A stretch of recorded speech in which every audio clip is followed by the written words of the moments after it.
My evening was so unremarkable that when my phone lit up with a notification, I practically lit up. Lately, I've had the habit of staying in and lounging around in my spare time. More often than not, I only socialize on other people's initiative. So, the email I received from my friend, Charlie, inviting me to do something, I didn't care about response time etiquette and straight away agreed to go. The email was short, but sweet. It read, "Hey, I just finished an escape room and it was amazing. So difficult, I bet you'll have a tough time doing it. I'm at the lobby at the end if you want to meet me. It's only in town for a short while, so you better hurry." This email was followed with instructions on how to get there. I shot a concise response that I'll be there, and threw on some going out clothes and left. It was a dark winter evening, so when I pulled in front of the large monolithic structure, Gothic in nature, it unsettled me somewhat. The building I arrived at was renowned to all who grew up in my town. Legends were told of its eerie origins around the schoolyards of my youth. Some said it was an abandoned mental facility that had one too many escapees. Others said it was home to an outcast scientific group that performed more than unsavory experiments in the confines of their abode. Whatever the truth was, this mystery added to the thrill of the setting, and in turn got me very excited for the upcoming events. I soon pulled over into the open field that was being used as a car park and made my way into the reception area. Inside, I noticed a lack of attendance in the barely illuminated lobby. The only standout feature in the rustic, unkept interior was a pristine note folded in half, then opened slightly, left tented on a small table. The light from a nearby lamp highlighting its importance. I opened the note and slowly read it. "Welcome. Your stay has already been prepaid by your friend. All you have to do is log into your email on the computer terminal to print off your entrance code. The escape room is simple. Make your way through 5 puzzle rooms, and you win. You cannot bring your phone in, so leave it at the basket behind the reception counter, and it will be looked after during your visit. When you are ready, make your way through the door marked Room 1 by inputting your entrance code. But be warned, once you enter, there's no turning back." Though I wasn't comfortable leaving my phone in an area unattended by staff, it was also unattended by customers either, so I chose to heed its advice, trying to stick to the rules, and placed it in the basket described. I then followed the instruction and used the computer allocated to print off my unique code and readied myself for a challenge. The computer looked as aged as the surroundings, making noises I hadn't heard a computer make since Windows 98. A rush of nostalgia shot through me, bringing back fond memories of my parents placing me in front of their brand new computer, clicking away at what I rightfully believed was the future. While inputting my allotted code, I found the numbers on the pad hard to press. The buttons were old and mechanical, like that of a rusted typewriter. If number pad doors existed in the time this building was built, this is how I'd imagine them. The first room was pitch black, save for a spotlight that illuminated a select cone in the middle of the room. Settled in the middle of the light was a small wooden table, which held another note, propped identically to the first. I crept my way over, making sure to take high, exaggerated strides in case an unseen obstacle stood in my way. When I safely made it to the only visible section, I pinched the top corner of the note and lifted it. This action was almost erased when I nearly dropped it in fright. The moment my fingers glanced the thin sheet, the room burst to life. Light flooded the room in an archaic, metallic clunk. The heavy sound made my heart pound from shock, but soon settled when I saw how non-threatening the room was. The walls were adorned with terribly painted figures, a child's concept of horror. Black paint was literally used to etch the silhouette of figures with red eyes and sharp teeth. On top of the cliché visage, the painting skill left a lot to be desired. If a staff member painted it, they should have outsourced the job. If they hired someone to do it, they should demand a refund. These figures were adorned around the walls, each one in a slightly different pose to the last. Once I was familiarized with the room, I took to reading the note. Say hello to your new friend. This is the monster which is said to stalk this building. If you see him, make sure you never look at him. He's not afraid to act out if you do. This room's task is simple. Count all the teeth and input it as a 4-digit code. Good luck. Before I thought of counting, I tried to think if it was any sort of puzzle. The task was too simple for my liking, and it had my senses on edge, trying to figure out if there was a deeper meaning. I looked around the floor and the ceiling to see if there were hidden sketches I missed upon first glance. Seeing nothing else out of place, I decided to try the obvious route and started counting each pointy tooth. By my count, the total came to 119, so I used my first attempt at 0119. To my surprise, I heard the loud click of the lock snapping open, and the door slowly creaked ajar via its own hefty weight. Each door I'd seen so far was thick, and was mostly composed of raw wood. I dared not think of the scenario of being trapped in one of these rooms. I slinked my way into the next room, and the door firmly closed soon after. This room was identical to how I found the first room upon arrival. Everything was bathed in darkness, save for a lone table with a thin veil of paper in the middle. However, it felt different.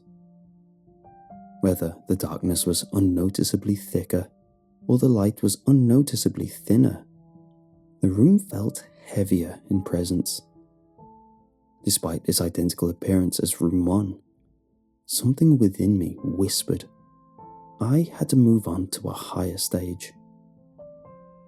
I crept my way to the note, making sure to avoid unseen dangers lurking in the shadow.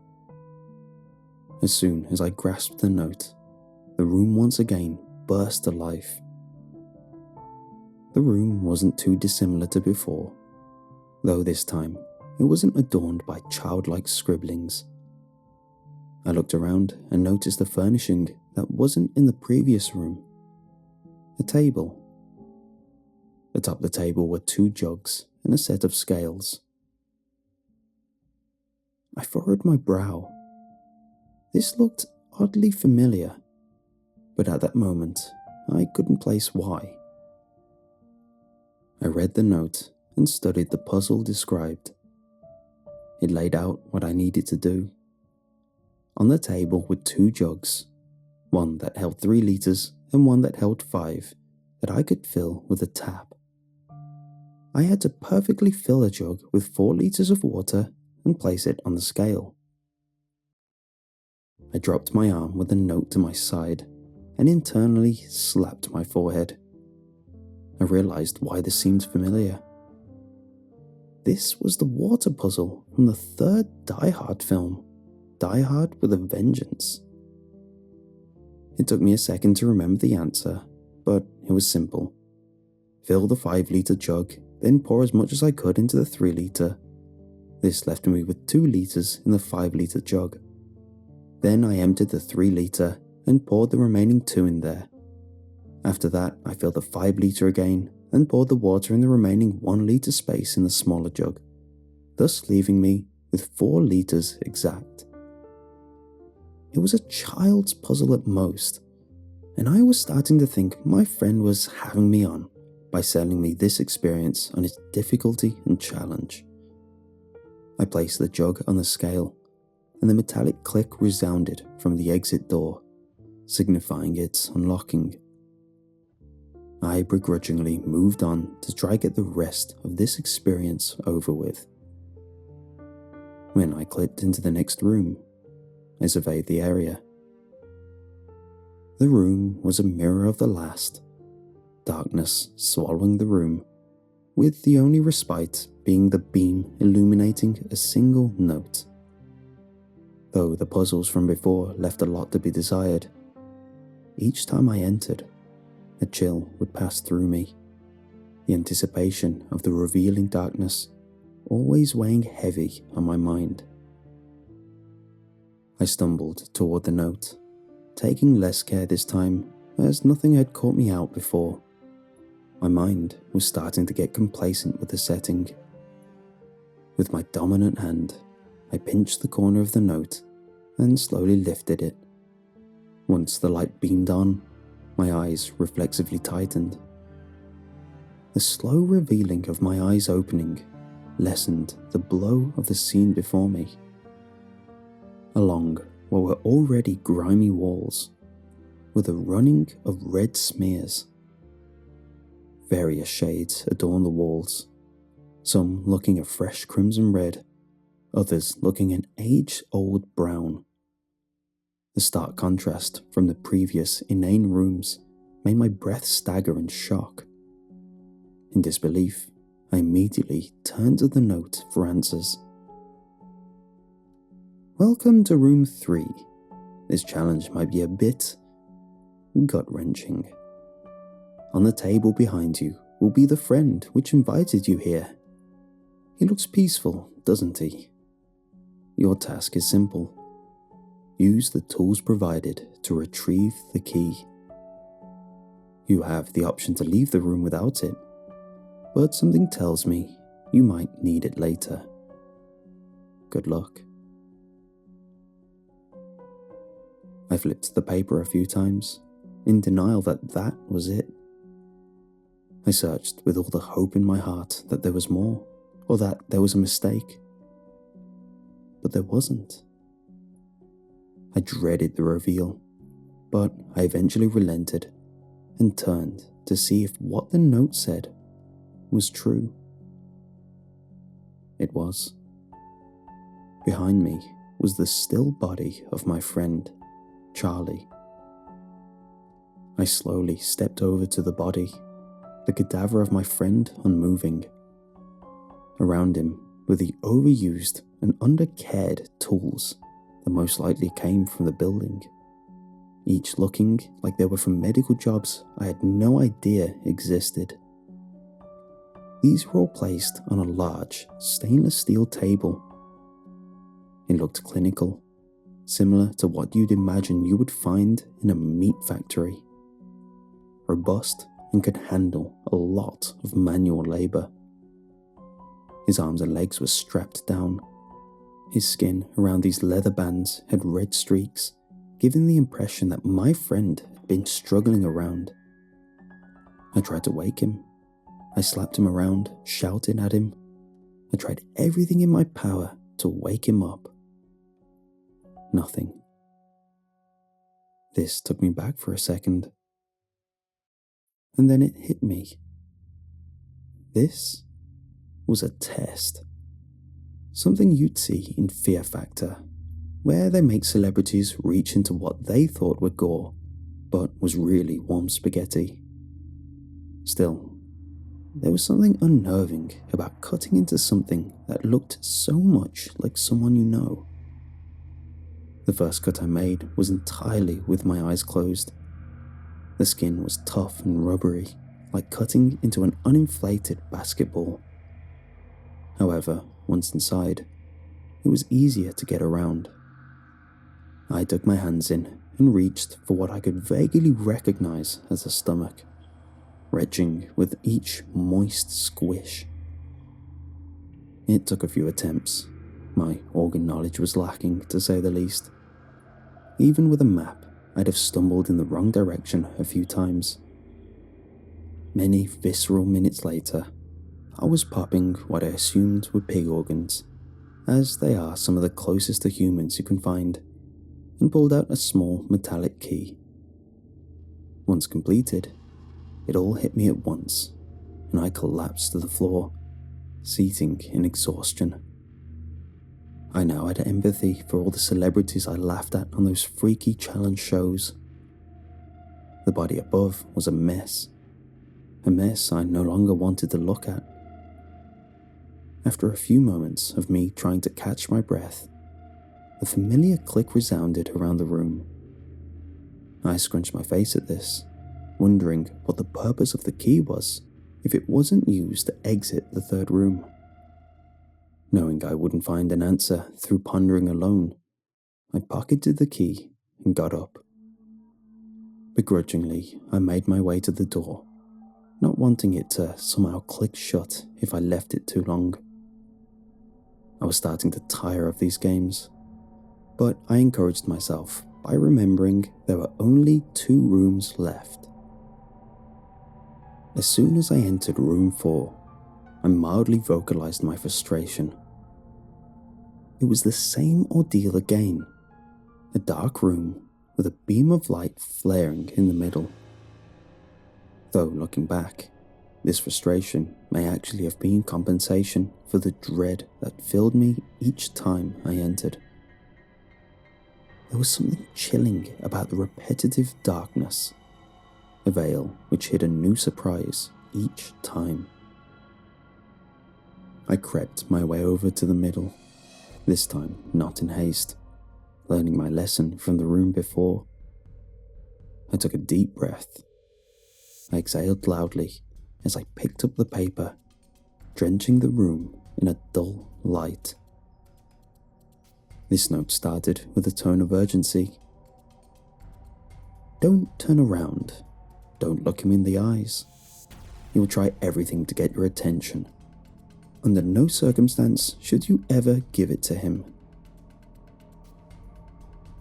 I stared at the concise note, trying to make heads and tails of it.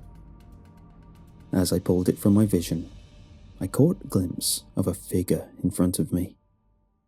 Straight away I played along and kept my head down. Have you ever reacted in a way that was completely out of your control? I had one of those moments. For some reason, out of a strange reflex, I started giggling. A giddy feeling ran through me as I nervously kept my head down and my eyes closed. I felt something waving past my face, feeling like a hand swishing up and down right in front of my closed eyes, checking if I could see. At this, I tightened my eyes, making sure to not even look at the dark silhouette through my eyelids. I was trying my best to play along. Throughout this, I still couldn't figure out if I was enjoying the tension or if my laughter carried genuine fear. This all changed when I heard her voice.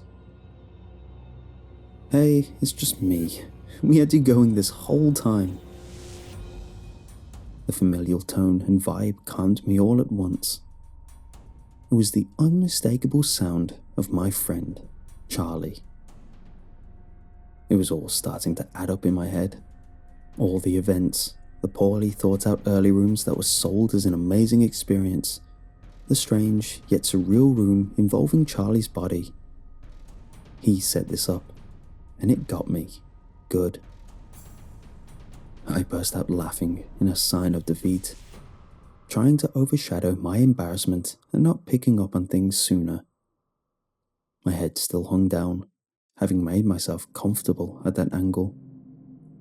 My eyes squinted open and straight away, shot closed. It was less than a second, but that was all I needed. In front of me were the thin, ashen legs of something not my friend. The thin, raisin-skinned pillars looked decrepit, an age I couldn't comprehend in human years. It reminded me of the poorly drawn sketches from Room 1. I started taking back the comments of the art style in my head, now thinking it was possibly due to the lack of study rather than the lack of artistic talent. The voice giggled and started to talk more. "Hey, don't ignore me. It's over. It was just a joke. You can look up now." "It's okay.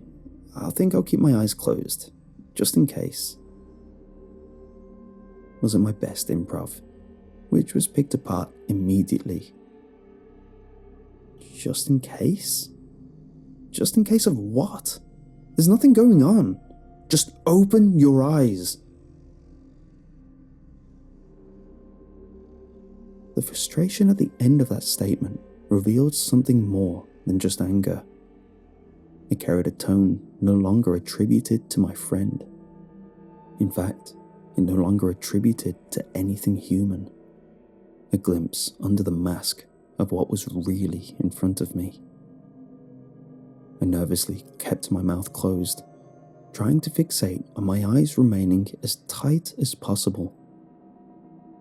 A hand gently rested on my shoulder, and a voice soothed its way into my left ear. "Son, it's okay. We're here. You can let this go now." It was feminine, and a voice I hadn't heard in an age. My mother's.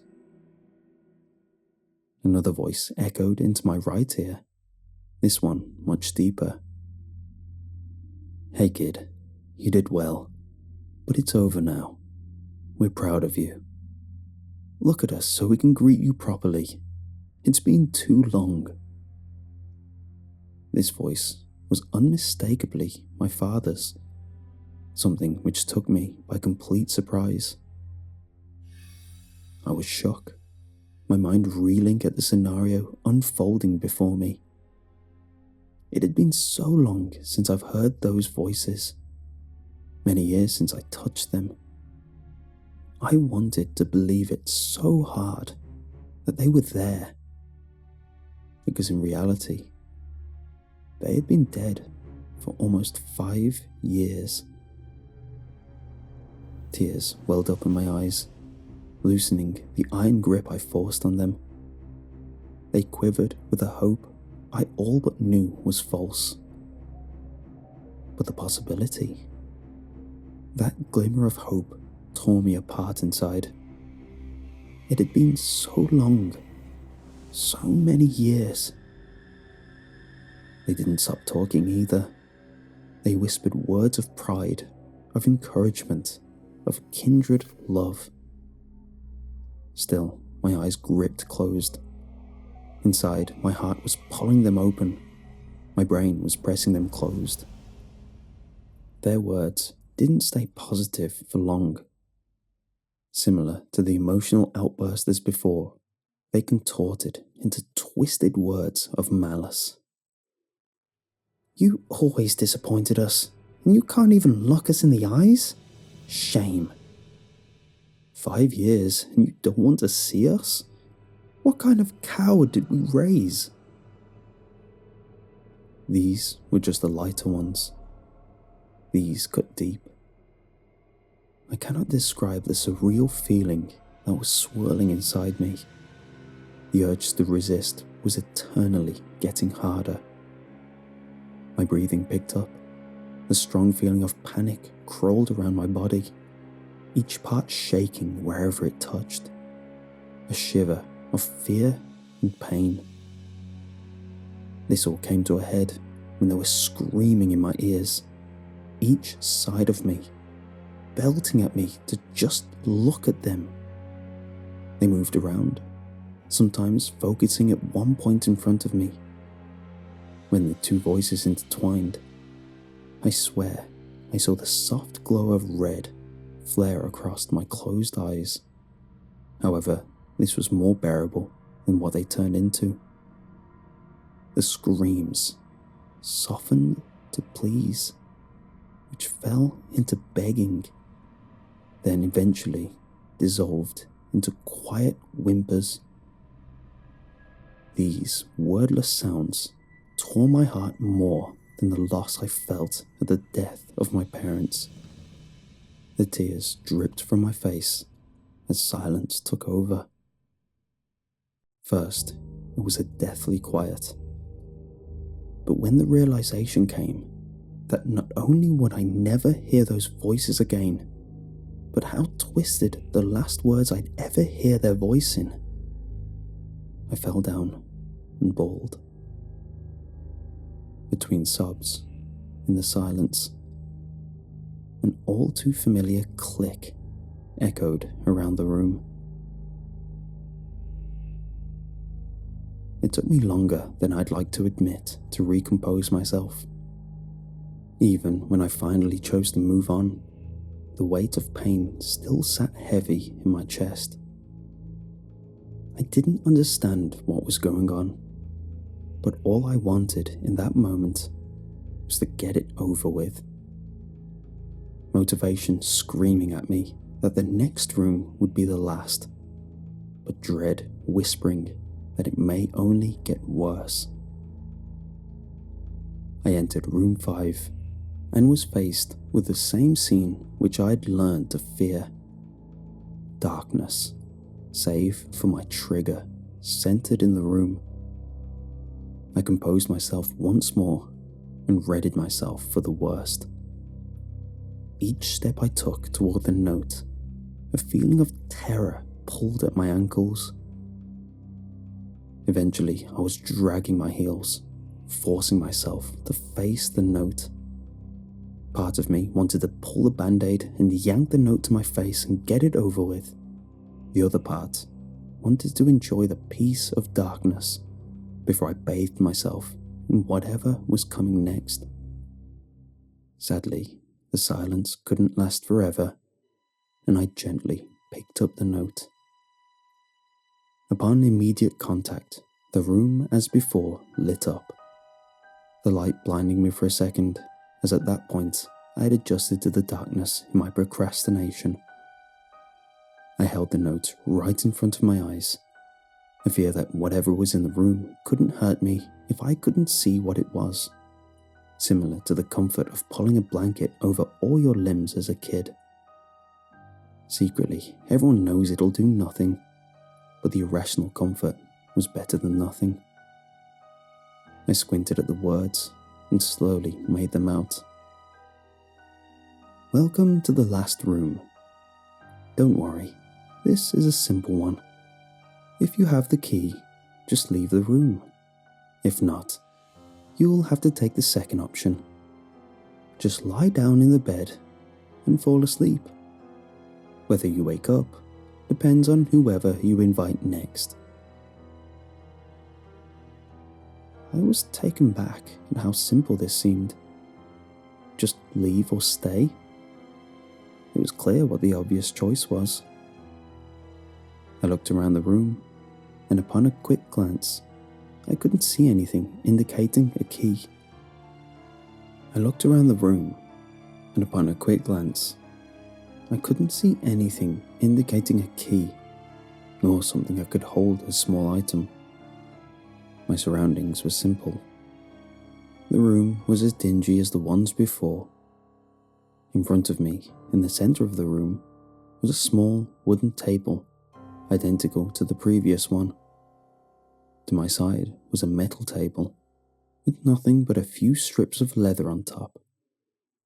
Where I came from was a rustic-looking wooden door, beat up with time.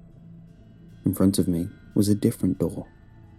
This one looked reinforced, heavily. If this place truly was an old asylum, this was probably what held the lunatics at bay from the rest of the civilized world. If I were to take my shoulder at it for 100 years, it probably wouldn't budge.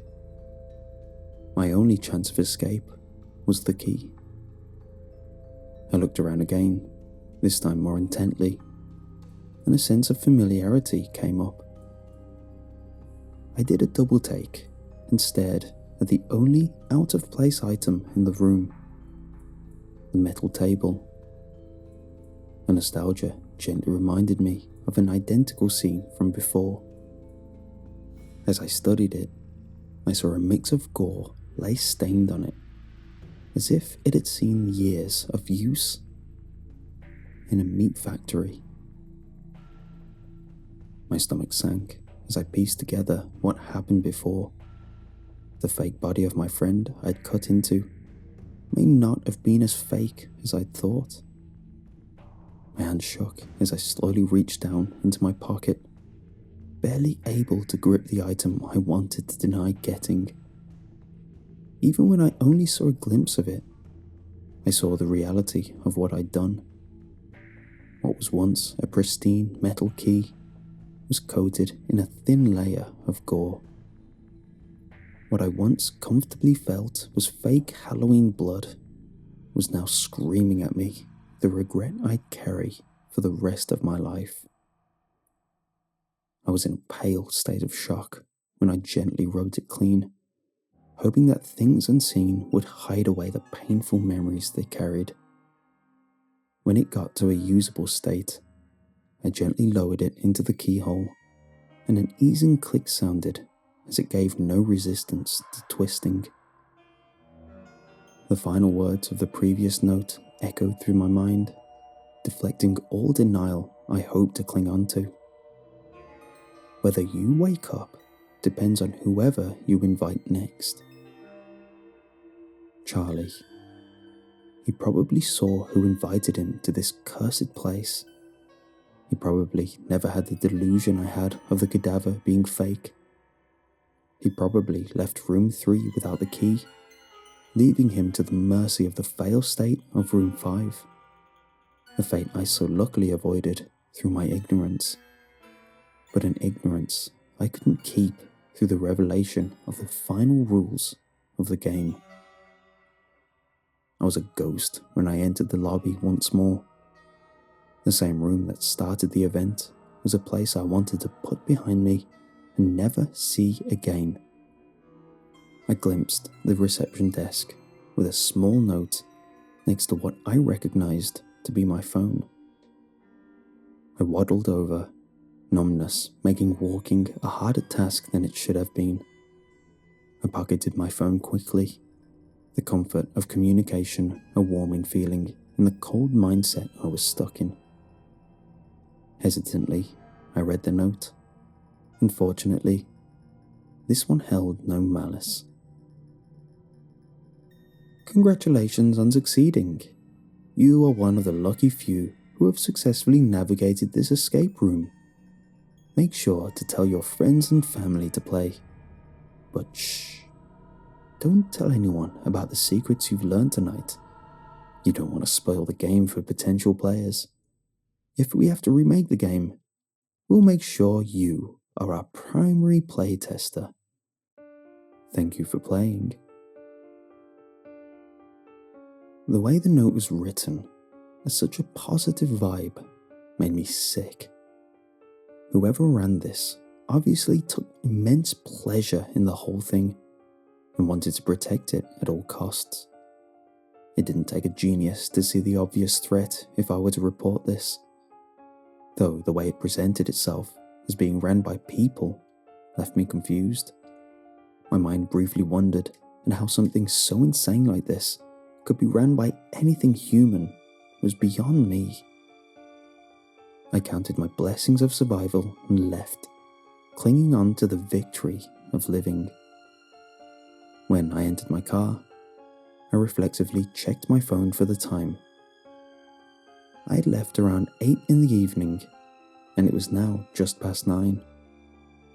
The worst pain of my life that would haunt me for the remainder of my hopefully short days could be chalked down to just over an hour. Such a strange thought to dwell on, on top of spying the time, I also saw a notification that was recent. An email from my sister's boyfriend, whom I was messaging not too long ago, talking about meeting up soon. What confused me at first was that it was a reply to an email I never sent, so I checked that first. It was simply written, and to my dismay, I recognized nearly every word used. "Hey, I just finished an escape room and it was amazing. So difficult, I bet you'll have a tough time doing it. I'm at the lobby at the end if you want to meet me. It's only in town for a short while, so you better hurry. Bring Sally too. The room needs a volunteer for room 3.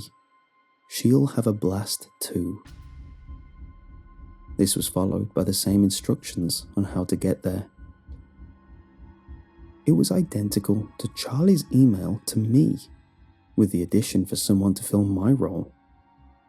I racked my brain, trying to figure out how they got in my fingerprint-secured phone. But then my mind drew to the instruction telling me to sign into my email to start the game. I hastily went to call him as fast as I could, to try my hardest to stop him. However, the phone just rang through. I left a voicemail urgently telling him to not leave and to call me back. Knowing no one really checks voicemails, I swiped back to the email to try and see if he would see that first. Before I typed my response, I lowered my phone in defeat. Sent at just before 9 p.m. He messaged me. "Yo, me and Sally just got here. She's just going to another room to be prepped for a role. I'm excited. I'm being told to leave my phone at the front desk, so I'll talk to you later. See you at the lobby." I turned on my car and drove home.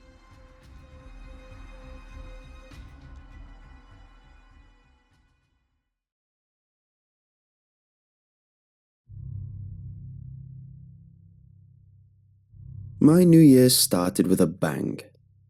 Literally.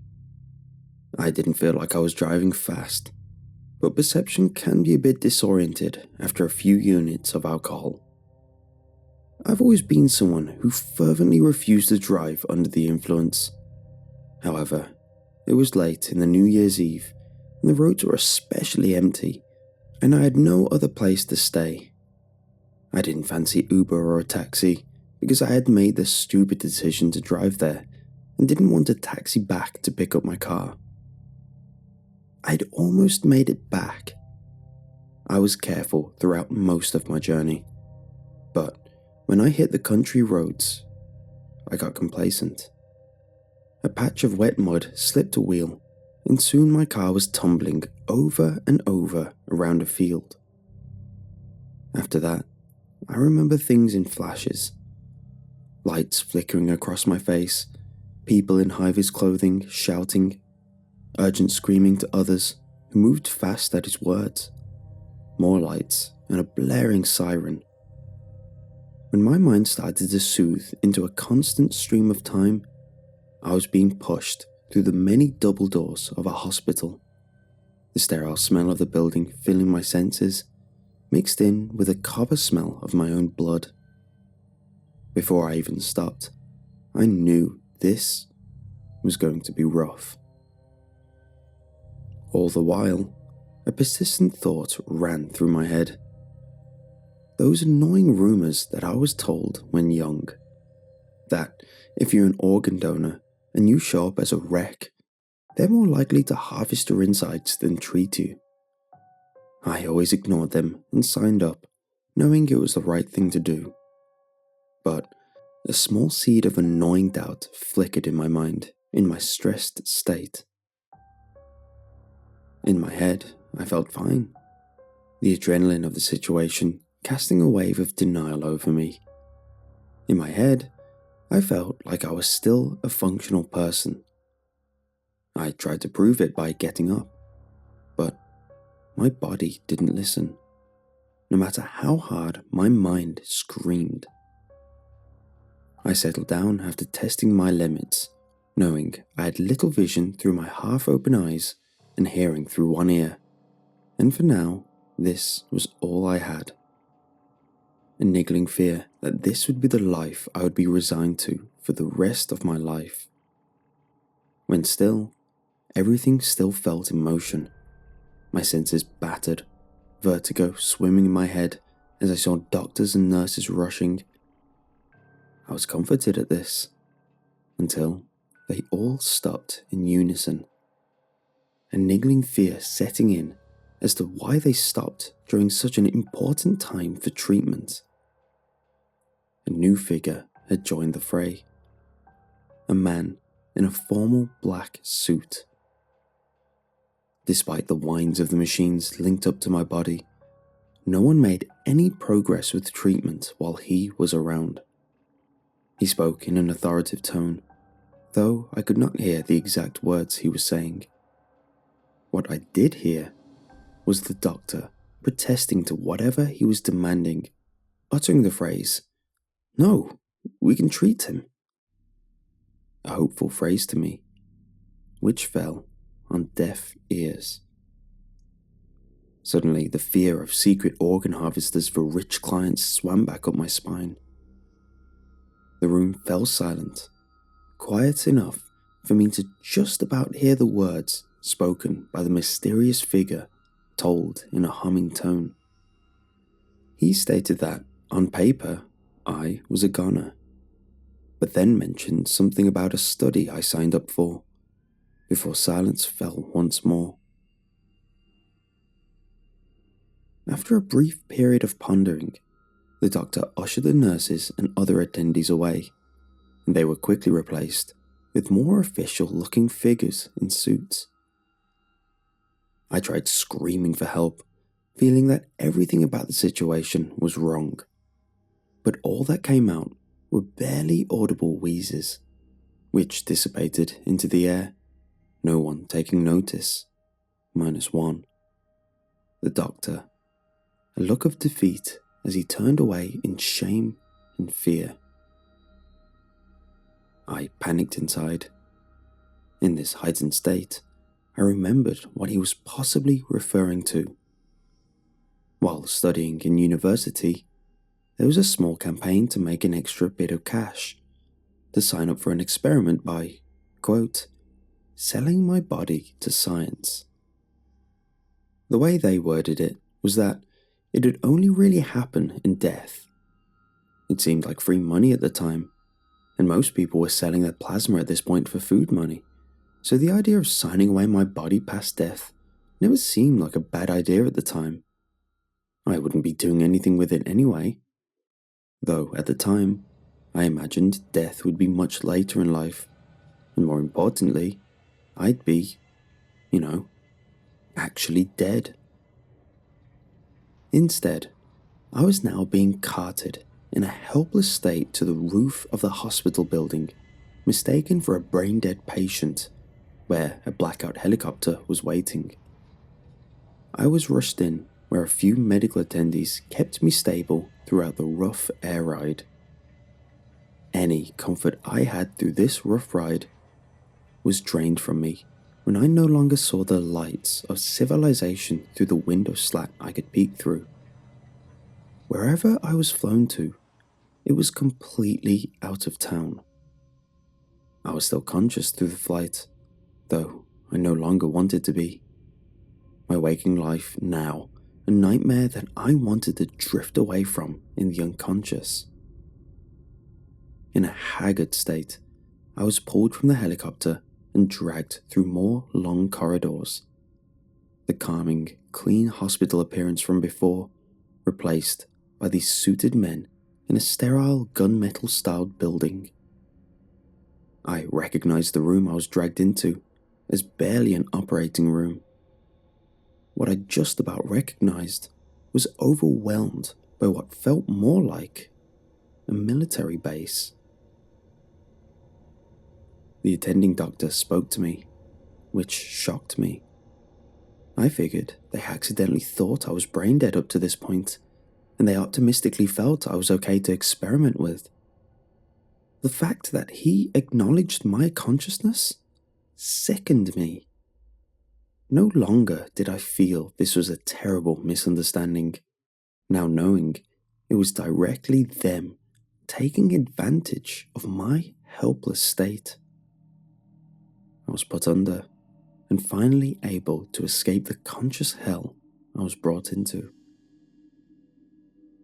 I had no concept of time to determine how long I was put under, though there were more pressing matters that came to mind when I awoke. Slowly, I looked around my surroundings. I was in a comfortable living room, untouched, yet furnished and ready to be used. What didn't feel welcoming was the fact that it wasn't my home. I slinked up, slowly, my form hesitant to move. Apprehensive, I grabbed at myself, checking to physically feel if anything had changed. And to my shock, something had. My stomach and torso area were wrapped tightly with bandages. It was almost like a second skin, it was that tight and seamless. However, that didn't explain why I felt so emaciated. I rubbed around in disbelief, hoping it was a trick of the mind. But when my arm easily reached around my waist to my spine, I confirmed there was something horribly wrong with my form. When I pressed around, what remained felt dense, yet soft, similar to a stiff memory foam mattress. I stumbled to the kitchen area, struggling to compensate with my now drastically lower body weight, and tried to drink to parch my dry mouth, a stress relief in my past life. However, as soon as I tried to swallow the liquid, it shot back up my throat and out my mouth. My body rejected the drink. I tried once more to the same effect. Panicked, I looked around for answers, which came in the form of a note neatly folded on the dining room table. With nimble fingers, I pried open the paper, which released some more contents. I chose to read first.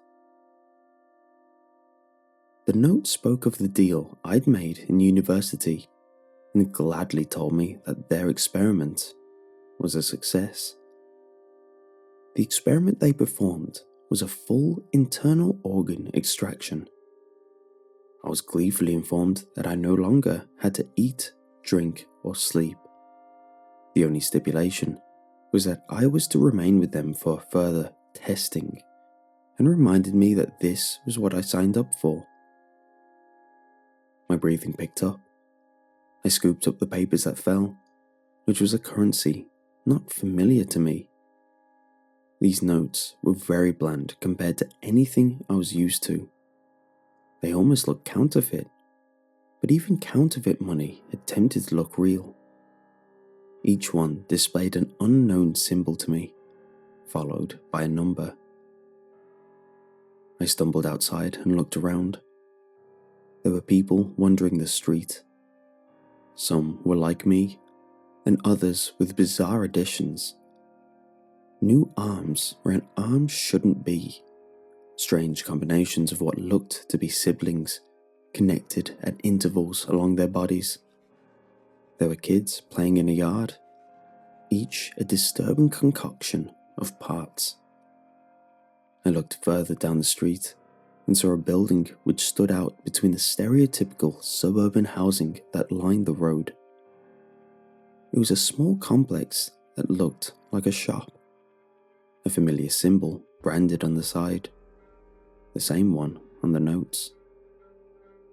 From there, I turned my head further, seeing the tall, foreboding wire fencing surrounding the happy suburban homes. The ugly truth encapsulating the beautiful lie these people lived in, where I now lived in. Security personnel lined many points. Any form of escape would be a pipe dream at most. I looked back at the people, living their lives on this one strip of houses. I studied them, looking beyond their bizarre features and twisted appearances. There was not a single smile. Each person carried a look of defeat on their faces. Their actions carried an air of acceptance.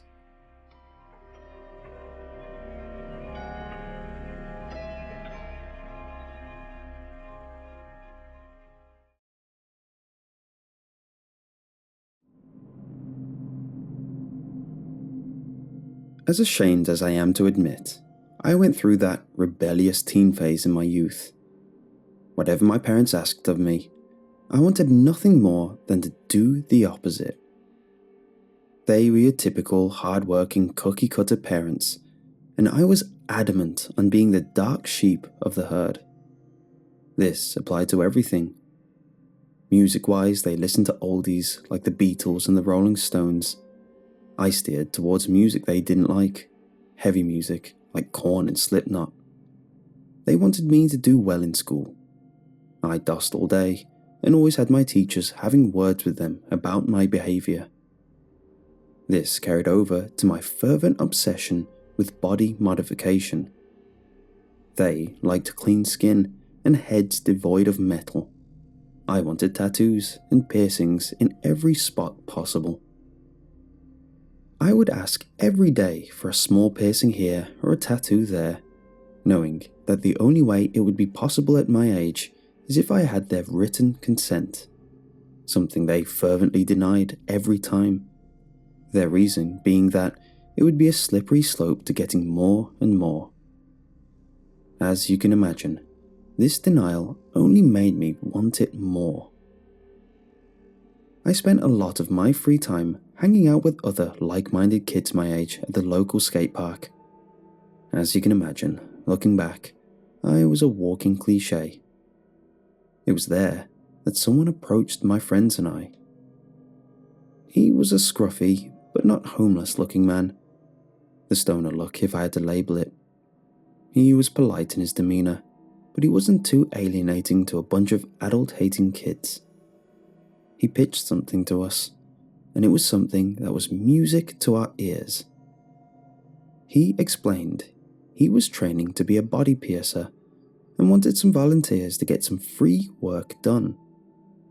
We obviously kept our composure, but I could tell we were all jumping in strides inside. He led us over to his makeshift workshop in his van. His tools were simple: a clean-looking piercing kit, which he thoroughly cleaned between each use, some cream, which he said was numbing, yet to me never felt like it worked, and a whole tray of these small studs, which all looked the same. They were very nondescript at a distance, and not much to look at up close. A simple, off-gold yellowish ball, which he pitched as something you could hide easily with their near skin tone shade. He also gave us very specific care instructions. He lectured us to never take them off for at least a week, and to wipe them gently with clean water each night. We attentively listened, a feat in itself in my eyes. After the first week, we were free to swap them out with whatever we wanted. The final instruction was to never tell anyone. Since he was after an official job, he didn't want to tarnish his reputation at the idea of back alley work. We agreed to all his words, feeling like we'd get in as much trouble with our parents, and he happily prepped for work. One by one, we lined up and told him what we wanted. Due to the excitement of the situation, a lot of people dropped their regard of getting caught and opted to go all out. My friend got his ears done and his nose. Another got snake bites on his lip and a few in each ear. Another got 3 on his left ear. Personally, my parents' lecturing had subtly sunk in, and when finally in the situation I dreamt of, I got cold feet. So I simply got my right ear done, and that's it. A light order compared to the rest. After we finished, the man thanked us for the experience and went on his way. We laughed afterwards at how he thanked us, like we were doing him a favor, when in reality, we felt like we got the most out of the situation. I had long hair at the time, so I just kept it over my right side when I went home and relished that evening in the knowledge of my secret rebellion. That night, I secretly cared for my new joy as the man instructed and made sure not to sleep on my right side that night. I rested easy that night, smug with the satisfaction of finally getting something I wanted. The next day, I'd almost forgotten to hide my secret in time before walking downstairs to eat breakfast. My parents figured out something was up, but they most likely chalked up my weird behavior to how I always was around them. Still, I used all my power to try convince them otherwise. Throughout the meal, I sometimes twitched a little, a tiny stinging pain occasionally flashing from my right ear. I covered well though, and they let me go on my way to school. All through school, I did nothing but show off my new metal. Some were in awe, others in response flashed their own matching yellow studs, which we subtly acknowledged in a kindred way, silently sharing our knowledge about the secret worker. To aid the secret, we worked hard to not be caught by the teachers. Sure, we could try lie and say we had our parents' permission, but no one wanted to risk it, especially since we revered this mysterious man which travelled through whispers. This carried on for the first few days, until it started hurting a little. One evening, even though I had done everything I was told, I struggled to sleep.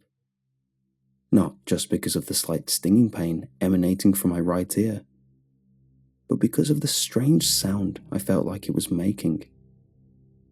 They were infrequent at first, but each time a flare of pain came, it felt like a strange rubbing sound came every time I got a stinging sensation. I desperately wanted to tell my parents in panic, however, knew the repercussions would be severe. I chose to ignore it and hoped it was just a part of the healing process.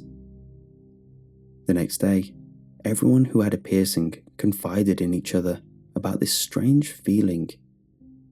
Unanimously, we all suffered from the same symptoms. Some were even missing from school that day, absent under the pretense of feeling ill. We knew something was up, and handily accepted the suggestion that they were infected. We all Googled the best way to treat an infected piercing. The sites instructed us to not use anything heavy like alcohol or hydrogen peroxide, a relief as coming across chemicals like that would be near impossible in the middle of a school day. They told us to wash out the area with salt water and to not remove the piercing as the hole can close up. Something that echoed what the man told us when telling us to keep them in for a week. We all took up the routine and hoped that it would be the solution we were looking for. That night was restless. No matter what position I lay in, a painful itching sensation overtook my right ear. I would try resist all I could. However, no matter how hard I tried, I would find myself picking away at it with my fingernails. Occasionally, I'd look down at my hands after a small scratching session and see soft yellow crust dug under my fingernails, dripping pus sliding down my digits. Every time I agitated it, it'd feel like it carried on in motion, spinning in my ear, despite me no longer touching it. A disturbing twitching circulating from a part of me which I never knew could move. I composed myself for my final solution, a martyr act in order to rectify the situation. I made the decision to tell my parents. I approached them sheepishly, pride tucked like a tail between my legs. After a few I told you so's from them, they opted to take a look. However, upon a mere glance, panic washed over them, which they visibly wore on their faces. My dad rushed to grab our coats and car keys, and my mother stood by me, attempting to calm me down and my confusion. The pain intermittently came and went, and in my flustered state, it rose in frequency. My dad yelled at us that he was ready. However, at this, my ear suddenly exploded in red-hot pain. No longer did it come in waves. It was now a constant burning rush of hurt. I screamed, wordlessly displaying the feeling that I had. My mom grabbed me and tried to soothe me as my legs weakened, and my dad rushed in trying to see what was going on. Neither of them knew what to do. For a moment, they froze. And that was all it took. The pain suddenly exploded into a quick relief, like the feeling when warm water finally leaves your ears after a session of swimming. The soothing warm liquid ran down my neck, and a wash of calm came over me. However, this was not the case for my parents. My panic transferred to them. My mother flung back in fear, retching in a mix of wanting to scream, yet attempting with all her might to keep it in. And my dad grabbed the nearest object he could find and rushed at me. I froze in shock until he came a few inches to me and stopped. My dad then went into a stalker mode and slowly trotted around in search of something, which left me confused. I stuttered out my feelings, which at first they both ignored. When my dad stopped intently moving in defeat, my mother's shoulders slumped down and they were both back to normal. I repetitively asked them what happened, and finally they relented. Apparently, when I felt the relieving burst, my earlobe had in fact popped. However, from the piercing emerged a strange little bug, which immediately ran to cover like an exposed cockroach. My mom tended to my ear, still preparing me for the hospital, and I took a quick chance to glance my ear in the mirror on the way out. The lower skin was almost completely gone. The doctors confirmed it was eaten away from the inside. From the gore my parents scooped up that was tested, no metal was found. What remained was mostly my DNA, mixed with what appeared to be the genetic makeup of an unknown insect's egg.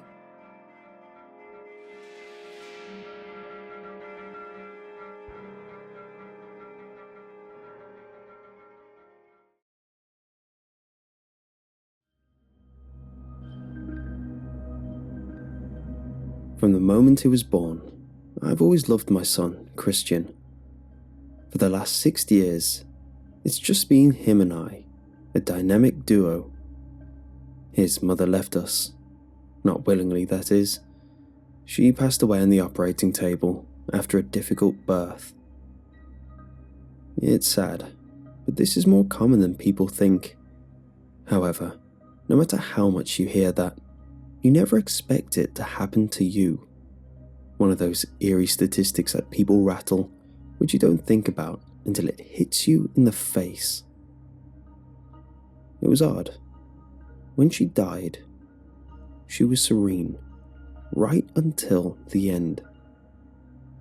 She was fixated on making sure our son was born with no complications. It was almost like she knew it would happen. She accepted all her responsibilities and pushed through until the bitter end. She was graceful in death as she was in life. I miss her. Since then, I knuckled down. I had the responsibility of raising my son and maintaining the household all by myself. My family helped at times, but I couldn't expect them to fill any parental roles, so almost all responsibilities fell on me. I always did them though, not just for him, but for her. I tried my best. I worked so hard to raise my son to be the perfect child. I gave him everything I could, whilst never spoiling him. I taught him good values, and tried to align his moral compass in the right direction. He was an angel, as was the feedback all the teachers gave while he grew up. This is why it was a shock to me when he started acting up not long after his 6th birthday. I racked my brain, trying to figure out what went wrong. I questioned if it was the kids he was hanging out with, or maybe an inadequate teacher. Either way, it was becoming more and more frequent that I was being called to listen to complaints from his teacher. The feedback was mind-blowing. I heard of things I could never imagine my son doing in a million years. There were reports from his teacher that he would hit other kids, not sharing books and class equipment, and even name-calling. These were things I fervently taught him not to do, which saddened the teacher as he had to confirm what they were saying was true. I left in shock. I was in a heavy-set denial about the whole thing. These were all behaviours he had never had any problem with before, and were things I always made sure to spend time teaching him not to do. I felt that none of this was my fault, and if they were true, it had to have originated somewhere else. When I took him home, I lectured him in a roundabout way. As I'd explained things that were wrong to do, he was the sweetest thing. He'd listen with an attentive smile, agreeing with every point I made. Making others feel bad is not good. Make sure to help out others who need help. Always be kind, and people will be kind to you in return. He said he'd do what he was told, and I was confident he'd be fine. But he never was. No matter how much I drilled good values into him, I'd be pulled aside every so often and told of the heinous things he'd done in school. I was sickened by some of the stories told, but every time I'd come back to Christian, he was the nicest kid in the whole world. Either they were lying to me, or he was only good when I was around. One factor was eliminated when his main teacher left.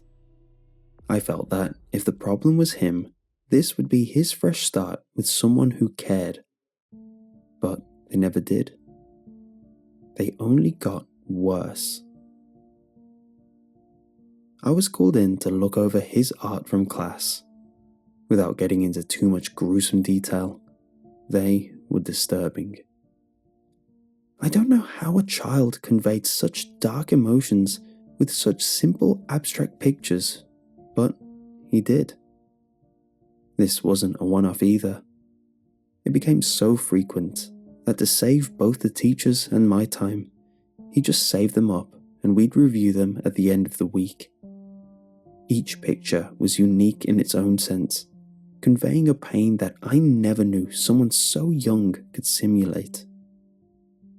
I would try bring this up with Christian, subtly at first, then progressively more on the nose, until I was confronting him about it. Each time, he'd have a passable reason for everything.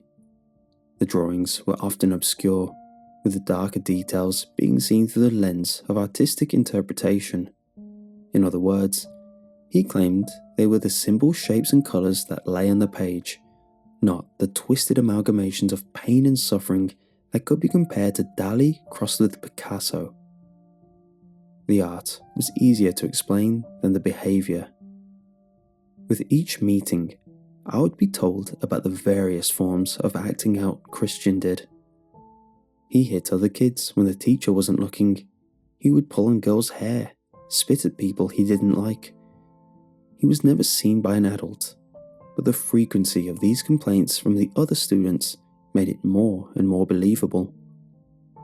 This all culminated to the teacher confronting me earlier than our weekly meeting. He informed me that my son, for the first time, drew blood. Usually, his demeanour was calm. However, that day, the teacher was frantically ranting at me. In his exasperated tone, he told me my son had bitten another kid, drew blood, and alluded that he tried drinking it. He went on to call him a demon and he should be burned, let alone expelled. I was shocked, and it told me one very important thing. He hated my son. This explained everything.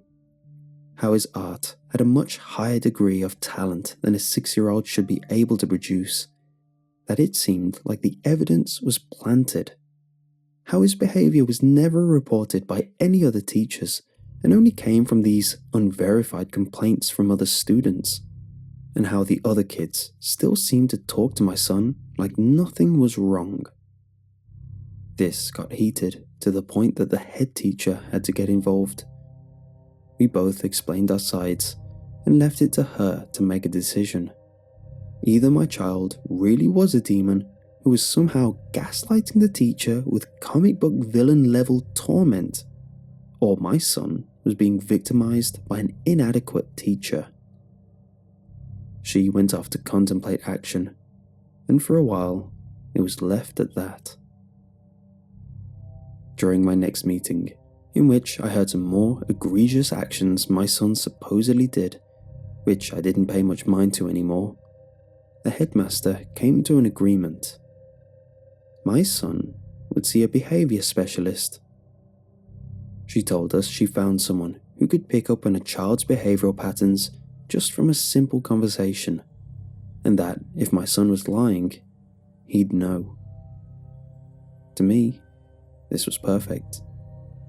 A third-party opinion that could almost guarantee the truth. I was confident, to say the least. I agreed in a heartbeat. I told Christian about it, preparing him the same way any parent prepares their kid for the dentist or a test. I told him of the importance to be good, but to also be himself and relax. Normally, he was on board with whatever needed to be done. However, this time, he was against it. He argued that he had a bad feeling, but I assured him that everything would be fine, and sadly, we couldn't refuse.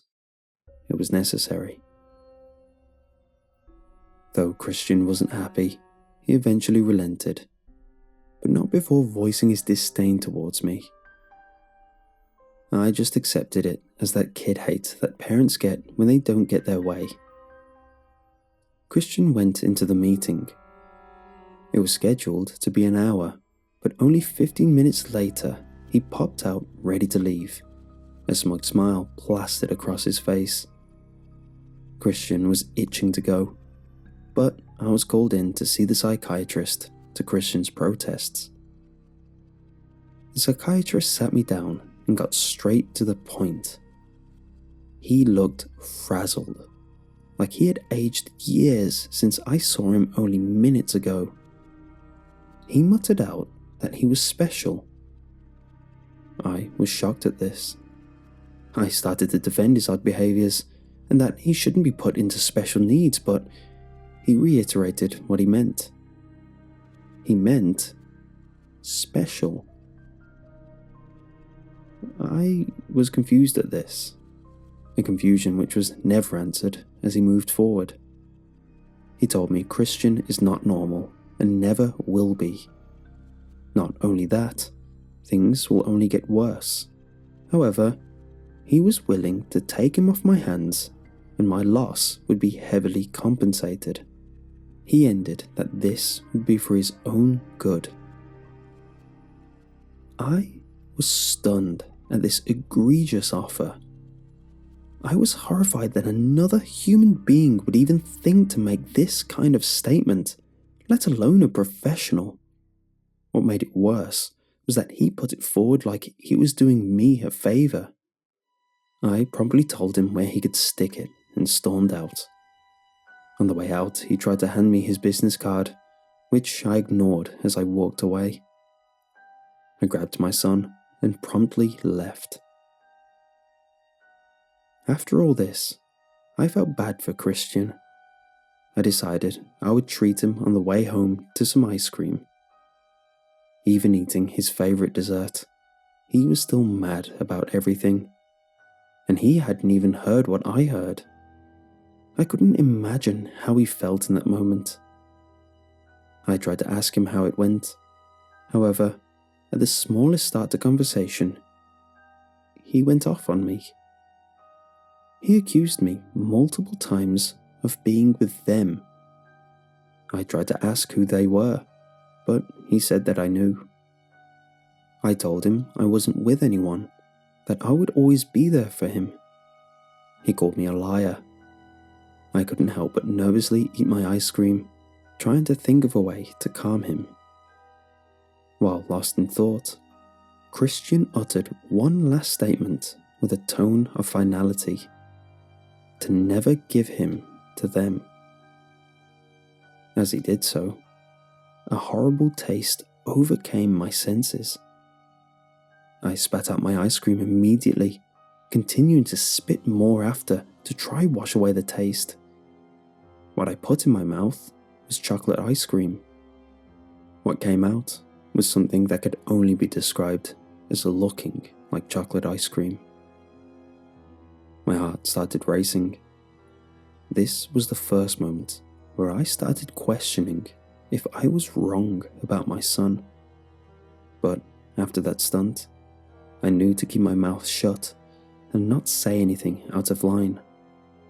I simply asked if he did that, and in a smug tone, he said no.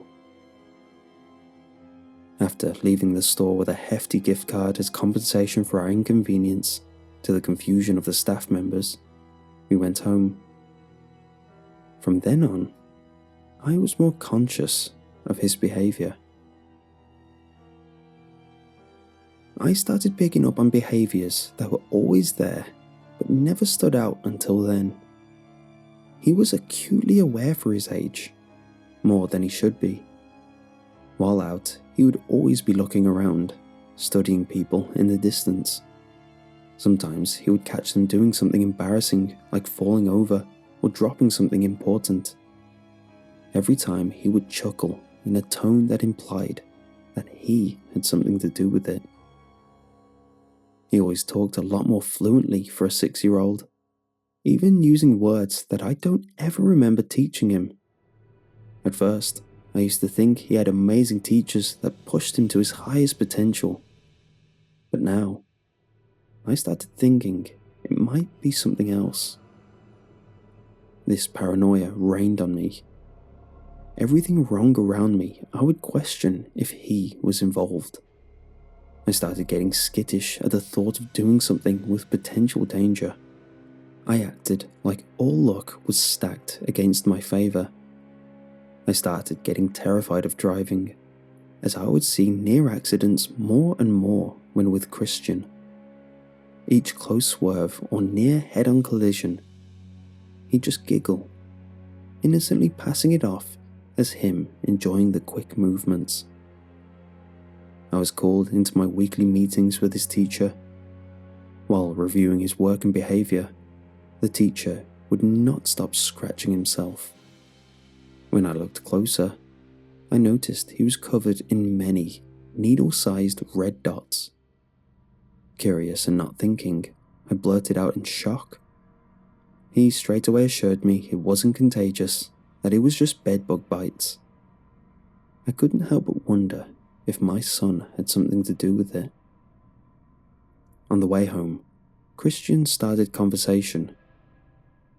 For the first time since I started these meetings with his teacher, he started questioning me about what we talked about. I simply told him that I cared for him and I wanted to know how he was doing at school.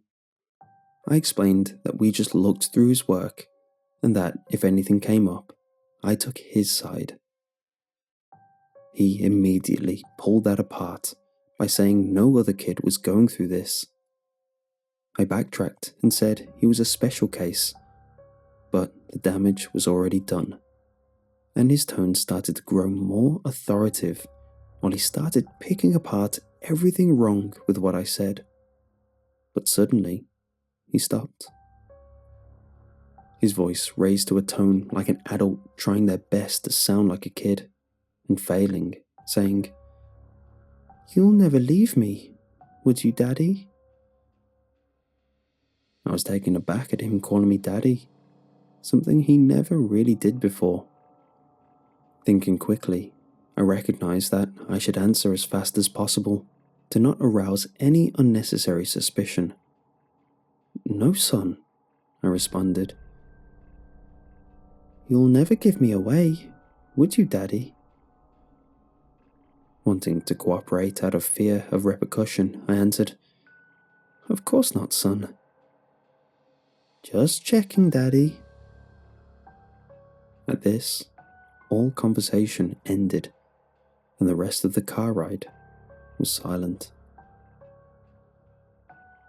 That night, I was still freaked out. The events of the car played over and over in my head as I lined it up to everything else that had happened. I put on a movie to try relax and take my mind off things. But in the darkness, I started noticing a strange sound. At first, I thought there was something wrong with my DVD, but when I turned off my DVD player, trying to see if resetting it would fix the sound, it persisted. That's when the daunting realization hit me. It was coming from somewhere inside the house. I was frozen in time, trying my hardest to not move and pick up on what the sound was, without my own movements getting in the way. When I did eventually settle into the stillness long enough to focus on it, I soon regretted it. It sounded faintly, like whispering. I looked around in the darkness, trying to see where it was coming from. However, the more I focused in one area, the more I noticed little traces of movement. All this culminated in the feeling that I wasn't alone. That night, I didn't sleep well. The morning after, I tiredly picked up the mail. While I walked to the area where I dumped the important envelopes, something slipped out. On the floor dropped a small business card, very plain in design. I eyed the details, thinking it was just some spam estate agent's details or a fast food joint. But when I read the first few letters, I immediately knew who it was. The name was titled with Doctor, and I straight away knew it was the psychiatrist from before. I pocketed the card, just in case. Each day from then on, things just got worse. I started feeling more and more drained each day. I usually ran on a healthy 6 to 8 hours sleep, but when that stopped sufficing, I started going to bed a bit earlier each day. It was a struggle to stay awake before Christian fell asleep, and some nights I failed, simply passing out on the couch while a show played. These were the good nights though, as there were the nights where, no matter what, I couldn't sleep. During these nights, I would be plagued by the strange sounds and movements now lurking in my house in the dead of night. My face carried the baggage of ill health. My eyes were sinking into dark circles, a badge displaying my sleeping problems. My cheekbones protruded as I slowly lost my appetite. I was losing weight at a slow and steady pace. This would have been fine if I wasn't already at a healthy weight before the losses. It gave me an emaciated appearance. People started giving a wide berth when walking past me on the street. Other kids would stare, showing me this wasn't all in my head like I'd hoped. This was all happening while my son was still getting terrible feedback from school. The teacher seemed like he was tackling his own levels of crazy in his life. While having small talk, he told me of the gruesome way he found his pet, and I don't want to repeat the kind of things that were happening in his dreams. These personal torments would never be brought up to kick Christian out of school or anything, as these weren't school-related. Though we never verbally acknowledged it, we always silently felt this had something to do with my son. It wasn't just the teacher that was complaining. Parents would find me when picking up Christian from school, telling me rumors of the strange behaviors by my son, only hinted at by their kids. Kids that would be happily talking to Christian while I heard the complaints. But now, with a new lens of context, I could see the fear in their smiles as they spoke to him. I would be too lethargic to fight back, choosing to just listen. But there was one common theme. He'd never get caught. No matter what, he would always have the power of deniability on his side, meaning the teachers could do nothing about it. However, that never stopped the hateful remarks I'd hear in passing about my son and I. When in my lowest mental states, I'd sit in a quiet room and stare at the business card, which signified the potential biggest betrayal of my life. One number would mean I'd lose the last remnant of my family, the destruction of my wife's last memory. It was one of these tired, haggard states that I hit a breaking point. Despite all the stress, I still put my all into raising my son well. I spent hours poring over a nice meal to share with him. Some garlic and rosemary potatoes, mixed vegetables, and a honey roast ham. Everything was cooked perfectly, and because of this, I expected everything to go smoothly. But they didn't.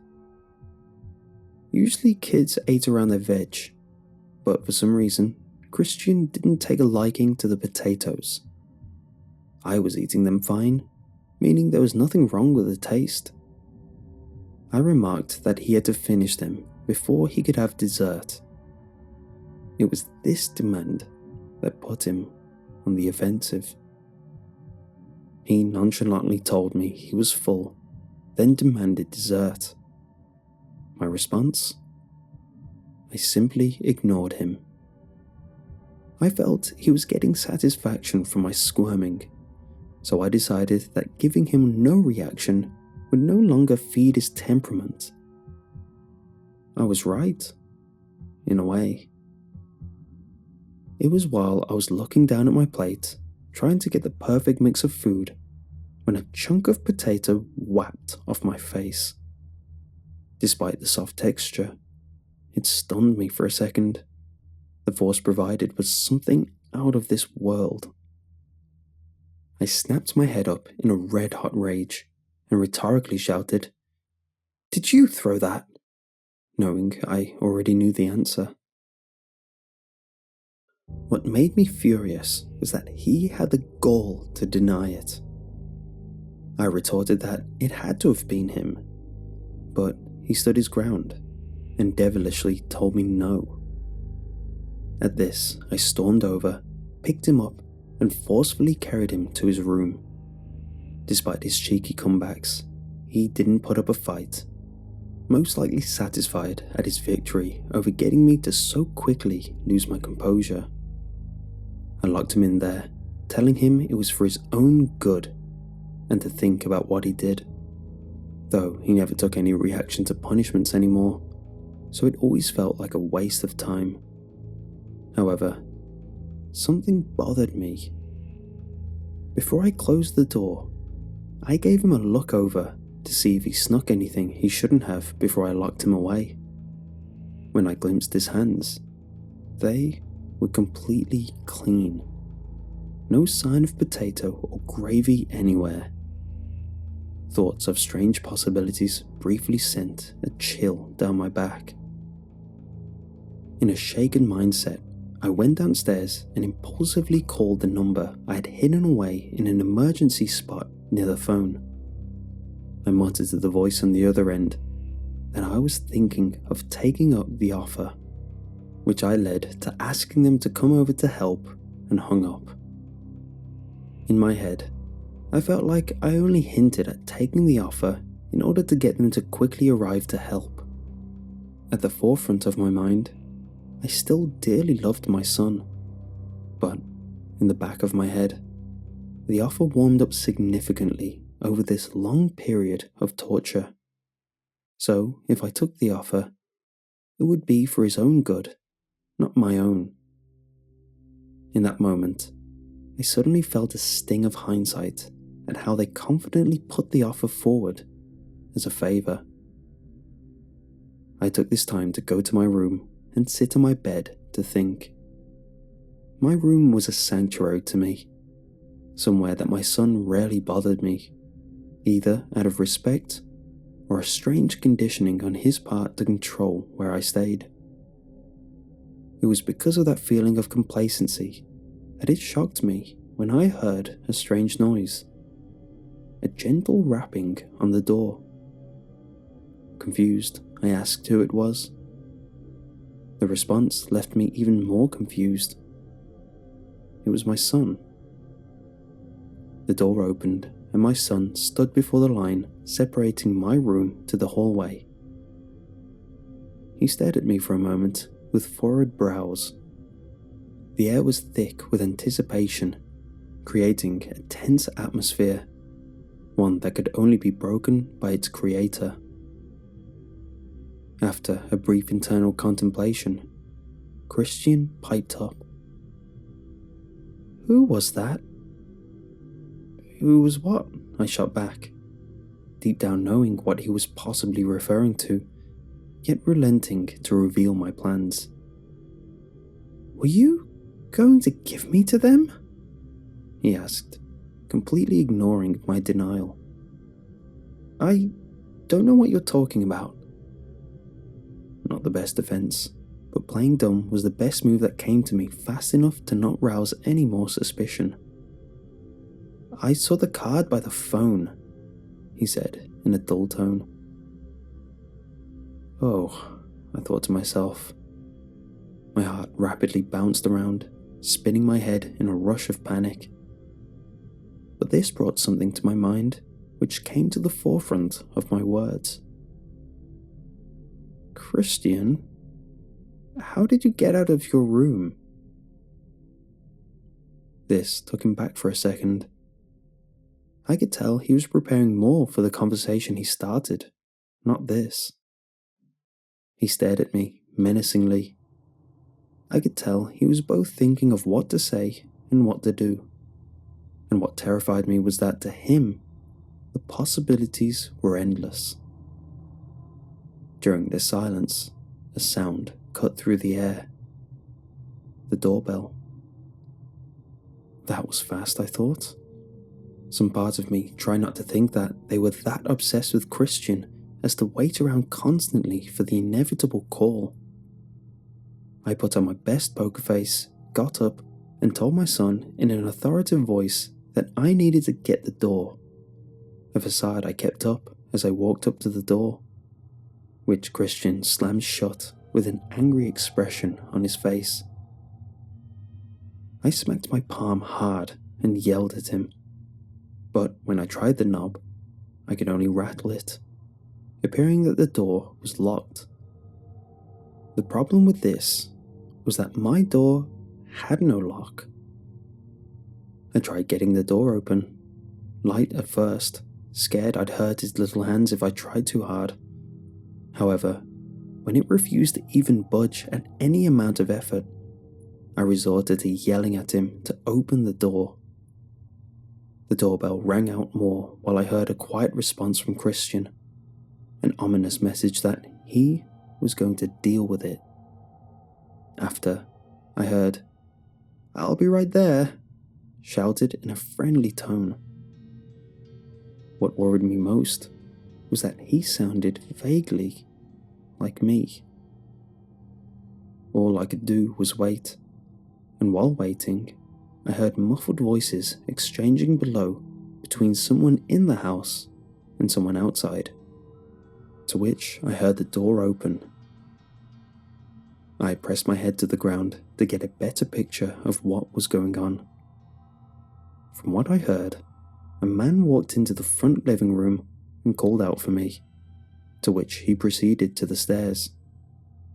I followed the thumps to the front of my bedroom door and expected him to struggle to get in. However, the door just breezed open, and there he was, the man I wanted to save me. I quickly shot up from the ground, feeling relieved by his presence. He had a confident look on his face and told me he followed my instructions and came to my room. My instructions? I straight away knew something was up. Terrified, I tried to explain all I knew, but before I could get a few lines in, a look of shock wiped across his face. His breathing picked up, and he quickly span towards the door. He didn't make it close enough to brush the doorknob before he fell. He barely rolled to his back, his twitching making any kind of mobility difficult. It looked like he was having a stroke. His breathing switched from panicked to staggered.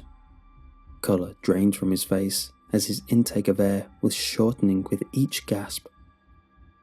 I rushed over and tried to rotate him to a better breathing position. I knew the only way he was going to breathe efficiently was with assistance. But just as I leaned in to give CPR, I jolted back in fear. Thousands of dots poured from his mouth and scattered away. One rolled past me, which I pressed with my thumbnail and picked up.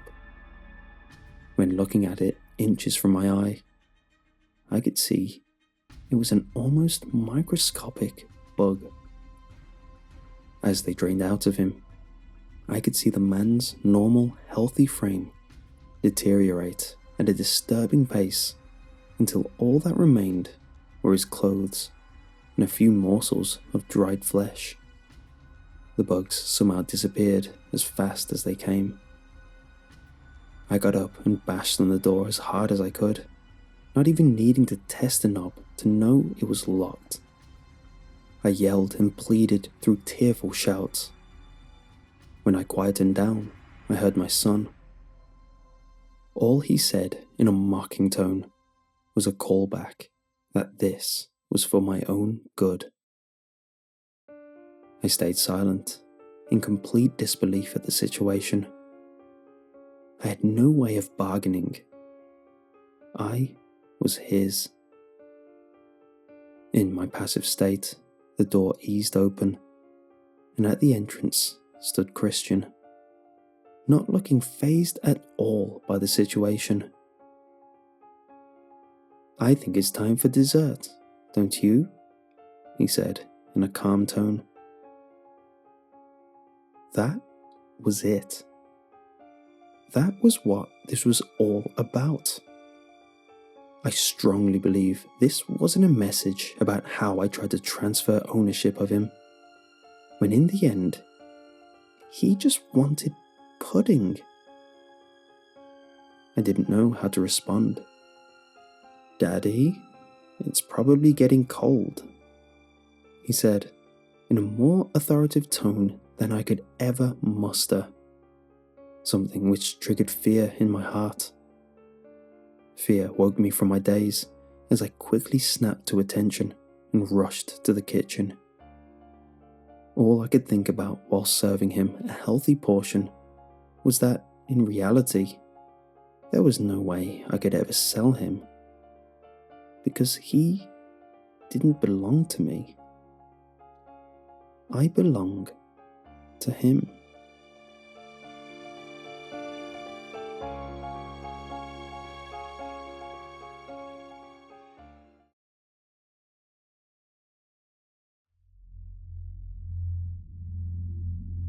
Do you have a scenario you always run through your head just for fun, to the point that you have it planned out to perfection? Everyone has one. What they'd do if they won the lottery, the perfect bank robbery, zombie survival plans. Well, mine was always the classic deal with the devil. I wasn't obsessed per se. It just started off when I was bored at work, and I daydreamed about what I'd wished for if given the chance. Except, it wouldn't be given away. With him, there's always a catch. The classic monkey's paw wish. At least, that's how it's always portrayed. I figured that behind every work of fiction, there's always some real-life influence. Vampires came from Vlad the Impaler. Unicorns came from travelers seeing an obscure deer from an odd angle. So, with many similar depictions of the devil, there had to be a real-life example as reference. At first, I had a simple wish. I wish I was rich. But we've all seen the shows where this goes horribly wrong. So, that got me thinking. How can I make the perfect wish? Well, that wish doesn't secure me physically, so the phrasing evolved to, I wish I was rich, and that I can't be harmed physically because of it. That's one stipulation down. But what else could go wrong, I thought. And the more I thought, the more I realized. A lot.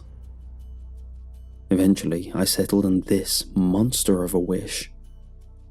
I wish I was financially rich with relevant current money, money which cannot be stolen, and my loved ones and myself cannot be harmed because of it, during which the devil or any of his associates can't interfere with my life or the life of my loved ones to detriment the wish.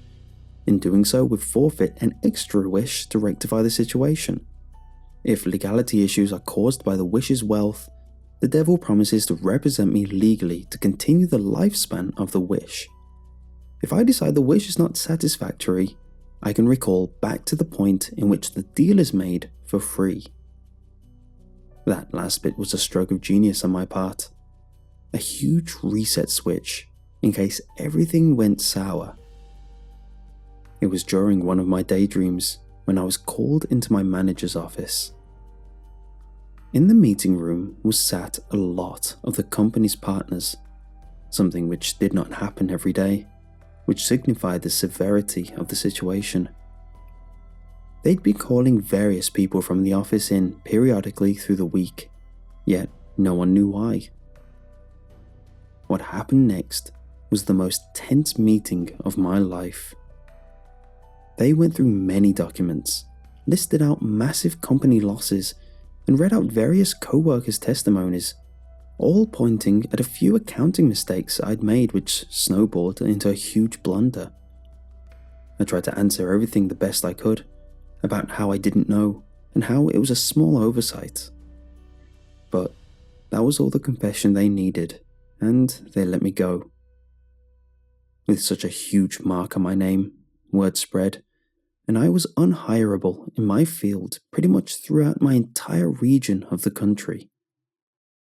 Even other jobs which weren't 100% related, I'd mysteriously get let down after a background check. My savings weren't in the best of shape when I had a job, and it was looking like I wouldn't last long without a new source of income. This is when I was driven to the most desperate of measures. On top of the countless hours I spent scouring the web for a job, I also spent some of my free time, as embarrassing as it is to admit, looking for ways to contact the devil. With all the time I put into my plan, it became a possible escape route in the back of my head. That, or the delusional surfaced after the mental breakdowns became more frequent. This was as hard as you might expect, as a lot of the posts I found were edgy teens searching the same query, or roleplayers acting like they succeeded and were trying to sell the answer, or playing out like they did succeed and were now doing an AMA while possessed. I was getting nowhere, fast, on both fronts. Desperate times called for desperate measures, and I was at rock bottom. I was applying for jobs as low as being a cleaner, a far fall from grace for me, and I was squirting pentagrams of my carpet with ketchup and screaming chants in broken dead languages. I'll never know which one it was, but to my shock and surprise, one of them worked. The visage that appeared in front of me was oddly cliché. He looked rather sharp in the classy suit he was in, and from my time mixing with the upper crust, I knew a good suit when I saw one. This suit was perfect. His figure was the ideal body type for a trustworthy CEO, above 6 foot too. I grasped his outstretched hand, and he gave a firm and confident handshake. I tried to keep composed, however, his aura made me wobbly and lose all demeanor of confidence. He spoke first and smoothly. "So, what is your wish?" Well, it sounded like everything I thought about the devil was true. But I sneered in the back of my head as I thought, if he was expecting an easy time, he came to the wrong person. Without hesitation, I started to spout the rehearsed plan I had been thinking of for the better part of a few years. I went over all the clauses, ensuring my total safety, and even started to ad-lib extra parts on the fly. I was on a roll. When I finished, we were left in silence. I stared at him, now with a slight twinge on my lips, hinting at a suppressed smirk, though I forced myself to not smile. A thin veil and an attempt of a poker face. I expected him to be shocked, or at the very least mildly bothered, but he just smiled and said, "It is done." I opened my eyes in shock, taken back by his lack of reaction. However, soon he was gone, and I was again alone in my apartment. I pulled up my phone and opened my banking app. What was only minutes ago in a dismal state was now looking more like a phone number. I wasn't just rich, I was insanely rich. I started to hyperventilate in excitement. After a brief moment of exasperation, I got to living my life to the fullest, with no worries, just fun. Immediately, I started renting out the nicest apartment in the middle of the city. Rather than decorating it myself, I just asked them to keep the display decor. The extra amount I offered more than satisfied their protests. I started spending thousands a day. I only let the nicest of foods touch my palate.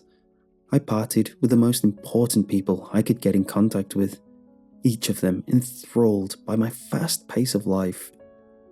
Every day was an adventure around the world. I could be wherever I wanted to be, whenever. Believe it or not, this was me starting slow. Soon I was supplemented on some fine ingredients that had me wired on a near 24-hour basis.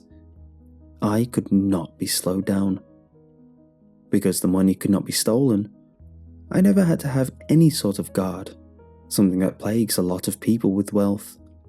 In theory, I could withdraw all of it in a lump sum and leave it unattended in the middle of the city, and a twisted divine intervention would stop a child from stealing a penny of it.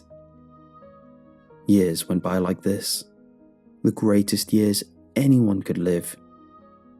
What I accomplished in a year was something any normal person would dream of doing in many lifetimes.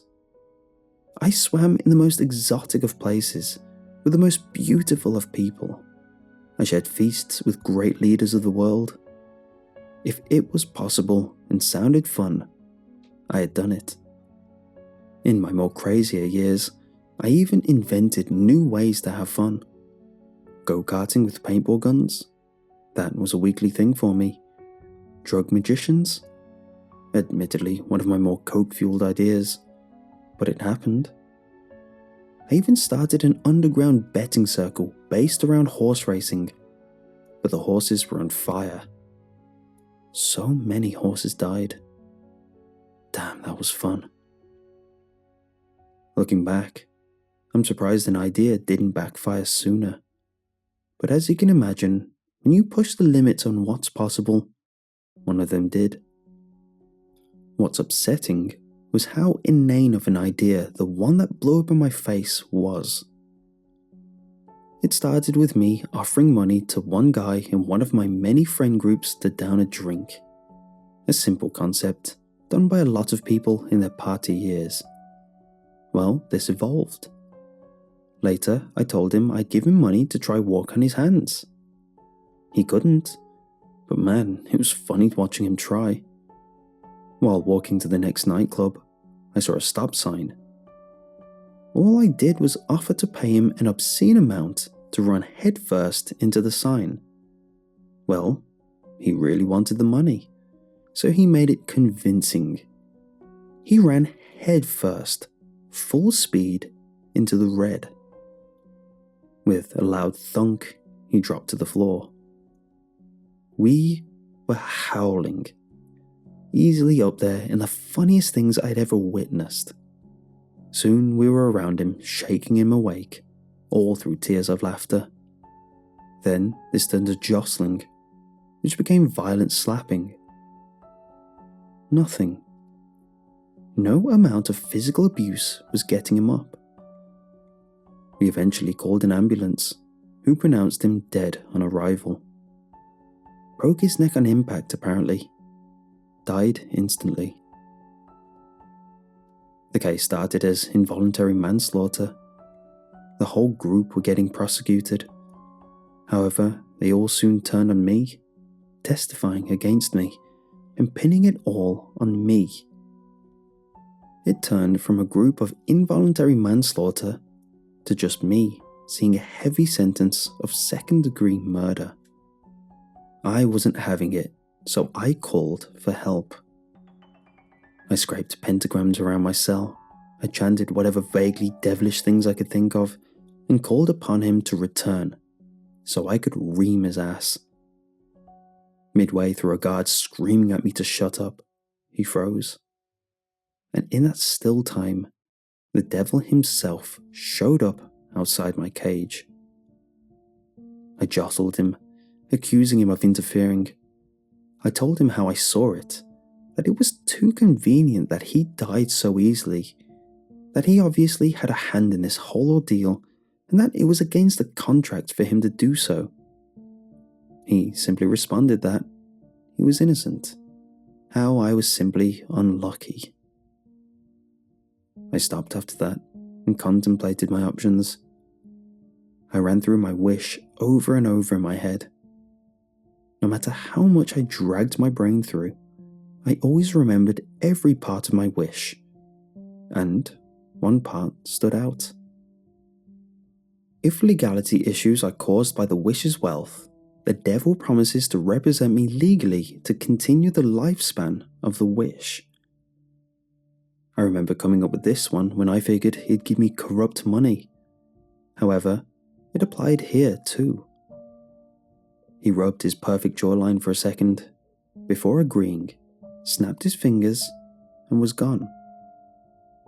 I didn't know what to do, so I just waited until the dreaded court date. When the time came, I stood there, not sure of what to expect. However, right on time, in he came, dressed in a smart-as-ever suit, now accompanied with a briefcase. What happened next was above my head. He started simple, refuting evidence and breaking down inconsistencies in testimonies. And then he started hitting old laws that probably hadn't been called upon in centuries. By the end of it, what was supposed to be an open and shut case soon turned to a confused mess where they had no choice but to let me go and to only pay a large fine. I was back, and the fun would go on. I was soon back to my old ways, until I saw something which made me sick. My bank balance was no longer 8 digits. It was now only 6. This put me below the 1 million threshold. I know that sounds like a lot to most, but when some weeks of insane activities can cost you as much as 100k, 1 million is not a lot left at all.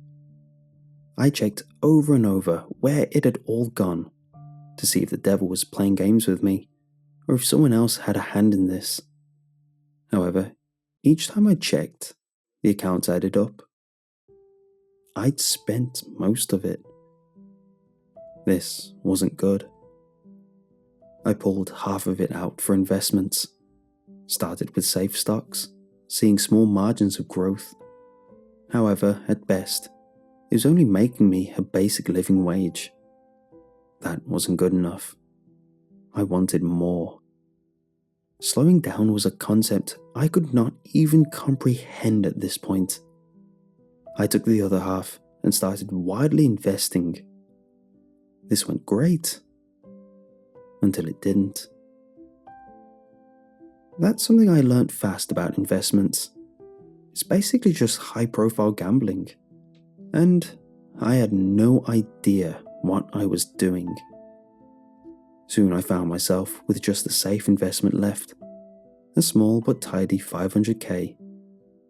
I took it out and hit up contacts to find out what to do with it. They all offered the same garble about small investments in promising startups and diversifying blah blah. That wasn't good enough. Only one person came through for me. He told me of an underground investment ring which deals with volatile stocks. However, these were the guys who made it work. These were the guys who would invest heavy on penny stocks and sell it when it went to 2p stocks. Doubling profit in one day? Sign me up. I had to pitch my case for why they should include me. However, when I showed them the money, they were interested. I was on the fast track to making it all back. 500k turned to 800k. 800k turned to 1.2 million. They were all taken back at how much I sank in. 100%. I didn't mess around. They only dipped their toes in. I was all in. Soon I was borrowing money from each of them to put more in. I figured the more I put in, the more I'd get out. Added up, I now had 1.5 million. This turned to 2 million easily. A few more and I'd be ready to have some fun again. Maybe I'd buy an island this time. Or maybe a resort. These thoughts came crashing down with the economy. At first, I put everything in a stock selling at 4p a share. Rather than rise slightly, it dipped to 3p. No worry, I thought. Maybe it would go up tomorrow. It didn't. Now 2p. My tidy 2 million was now 1 million. Okay, I thought. I can wait for it to go back to 3p and sell and get a little back. I didn't. At 3p, I waited for it to even out, seeing if I could break even.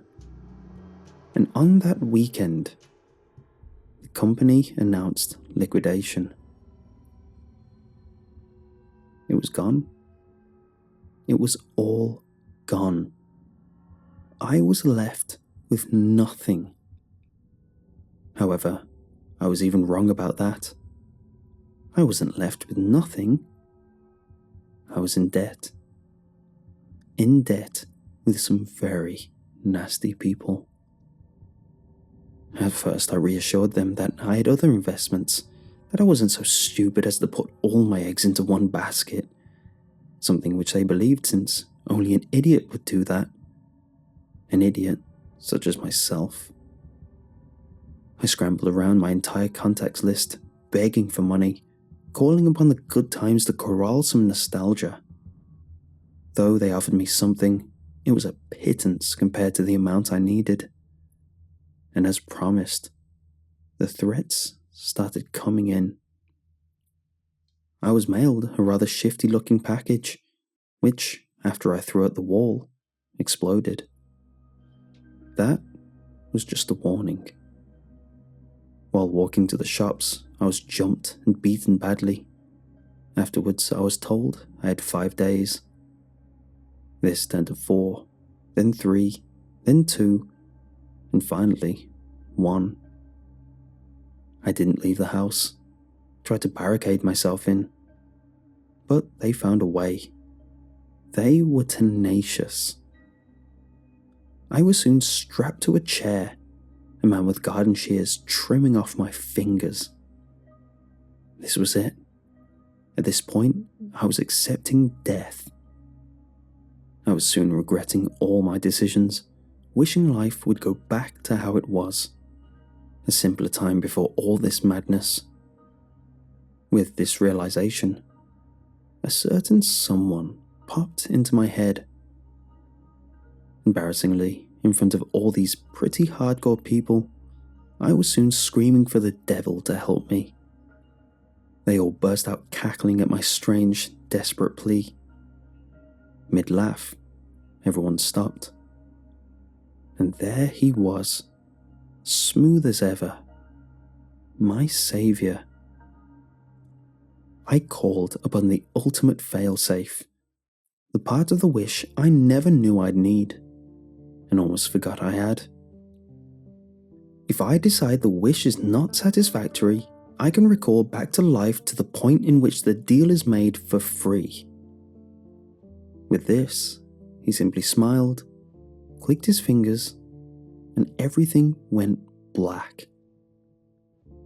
In what felt like a blink, I was back in my chair, looking at my dingy old apartment, covered in ketchup pentagrams. I was excited. I was back.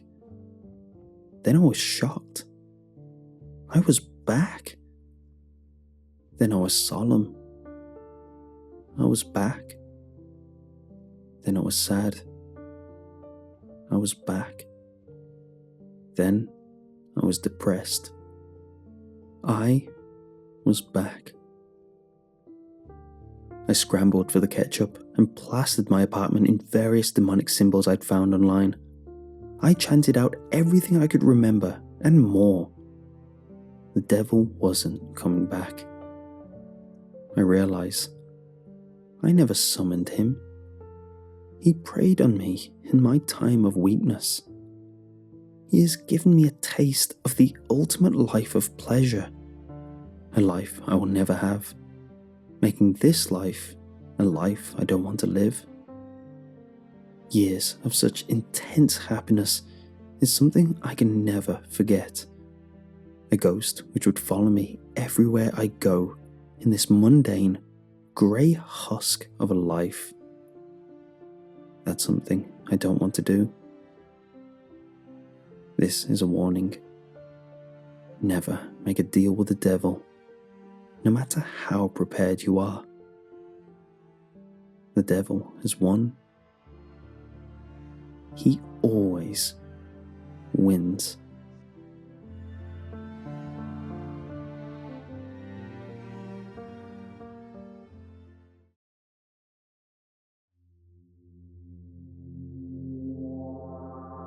From an early age, I was told my father had built me, and that I was built to help the family. Any feelings or thoughts that differed from his programming were to be reported to him as a malfunction that he would fix. It didn't take me long to associate malfunctions with pain, and I reported them less and less over the years. I slept in the basement in a box with a thin layer of foam and a pillow. I didn't go to school. I didn't know school even existed. My education, if you can call it that, was a list of books on topics to upload. Most of these books were on topics useful to my parents, such as basic plumbing and electrical work, cooking, gardening, and those written by my father and my programming. My mother would then give me a list of questions to answer about these books to ensure the upload was successful. Sometimes the questions would be tricks, or I would answer them incorrectly in the eyes of my outraged father. My uploads were almost always successful. I had nothing but time and the intense fear of corrupting my processes if I didn't properly concentrate. Saying this now, so many years later, it does sound ridiculous. But as a child, unexposed to the world, I only had my parents to guide me. Between uploads and maintenance, I had tasks to complete. This included mowing the lawn, tending the garden, cooking meals, cleaning, and fixing things such as lawnmowers, washing machines, dryers, and fridges. There was no downtime. I always had broken things to fix. I later found out my father would sell these once I had fixed them. When I was 17 years old, I didn't know of birthdays or my age, but this is what the police have told me. My father had to stop work and decided it was time for me to earn some money. The thought scared me, but I obeyed orders, as I had been programmed to do. My father would send me to do cash jobs, mowing lawns and doing general yard work. He would usually wait in the car until I was done, or leave and come back if no one was home. During these times, he would put me on mute mode and said that he would know if I spoke with anyone. It was forbidden. If I malfunctioned, there would be serious consequences. No one ever approached or spoke with me. Even if they had arrived home before my father returned, they would make their way inside without a word. I discovered later that he had told his clients I was deaf and mute and liked to be left alone to finish the job. It was simple. He would drop me off on a large property, I would do my job, and we would leave. One day, I was mowing a regular's house. No cars were in the driveway, so my father left me to do the job. Shortly after, a girl came out with a drink. She looked the same age as me, and for a moment, I considered she may be an android too. "It's pretty hot outside. I thought you might want this," she said, handing me a black drink. "It's Pepsi. I hope that's okay." She smiled. I had no idea what Pepsi was. It was black, like the oil Mother made me drink, so I thought it should be okay. I still remember that first sip. It was the single greatest thing I had tasted. It didn't leave my mind feeling scrambled like my mother's drink. I wanted to ask what Pepsi was, where she got this drink from. Did she make it? "I haven't seen you around. What school did you go to?" Pepsi girl asked. I put my head down and walked back to my mower. What was I supposed to do? "You're not even going to say thank you?" she said, following me. I looked back at her. She made me nervous for reasons I was yet to know about. "I have work," I replied to her. Without another word, she huffed and walked away. I spent the rest of the day counting down the minutes until my father came to pick me up. I was convinced they would know I had gone off mute, that I had spoken to someone. When my father's dusty red wagon pulled up, I loaded my gear into the car and got in. No words were spoken. I felt a small sense of relief, but a small voice in the back of my head spoke to me. "He may not know now, but wait till you get home." Nothing was out of the usual that night. I did my chores, worked on my uploads, and recharged my batteries. The rest of the week was business as usual. My father was in one of his moods that lasted from days to weeks. The longer the mood, the more aggressive he would get with me. The small voice in the back of my head spoke to me once more. Maybe he really doesn't know. Maybe he's lying. Once the seed had been planted, over the next few months, its roots took hold of me. The rare moments I was left alone, I did something I'd never done before. I watched TV. Though usually on mute and in short intervals, I started seeing images of the outside world.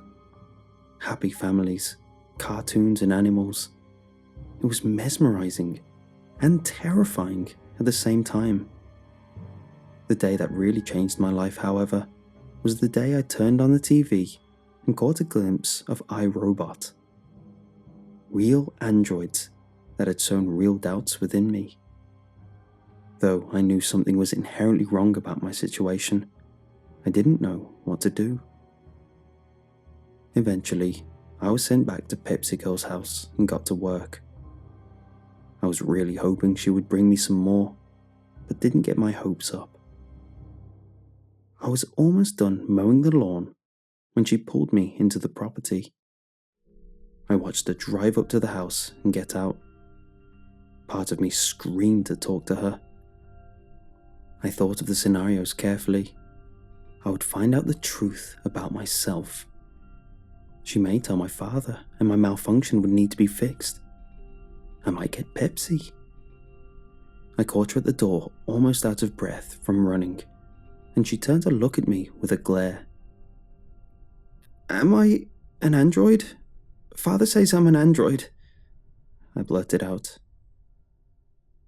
"Android?" she asked, raising her eyebrows. I told her everything that I've told you about the movie I'd seen with real androids. She stood quietly. I guessed she was trying to make sense of it all. I heard footsteps behind me and immediately lost all my courage. My father said nothing and grabbed my arm, pulling me away. I looked back at her, still with the same perplexed look she wore when I first approached her. I had blown it. That night was the worst night of my life. The fixing my father did was worse than ever before, and now I knew. I am something.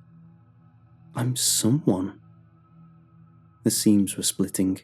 My father no longer bothered with the usual half-assed facade that had become so apparent to me now. It was just straight punishment. Both my parents tried scaring me, telling me stories of police and the outside world. They were both furious, but also shaken. I wasn't allowed out of the basement after that. The days passed slowly, and my parents' screaming matches were the only form of stimulation I had. I would put my ear to the door to try hear what they were saying. One sentence drove fear into what I didn't know I had. "I'm going to shut it down for good." I was that it. I heard someone coming down the steps and fled from the door. My father pushed it open, but stayed outside. I stared at him from across the room, uncertain of what I was supposed to do. He threw a shovel into the room, and it clanged against the floor, breaking the silence. "Come," he said, motioning me out of the room.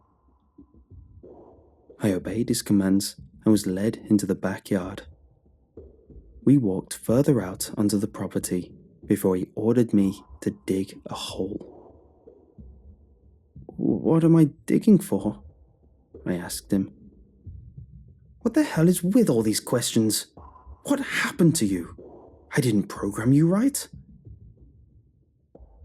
My father had to be in his late 60s at this point, but this shriveled up man still terrified me. "Are you going to shut me down?" "Yeah, that's right. Gonna shut you down and get a new one. One that can keep its damn mouth shut." A half smile appeared on my father's face, as if satisfied with himself. That smile ticked me off. That man ticked me off. As much as he scared me, I thought of what I was missing. Though I didn't even know what I was missing, apart from the magical world I'd put together through the TV shows I'd seen. I thought of Pepsi Girl. I thought of the damn Pepsi. And then all the pain this man had caused me. I clenched the shovel and swung it at him, connecting with the side of his face. The sound rung out into the night, but no part of me was sticking around to enjoy it. My father hit the ground and I started running. There was no plan.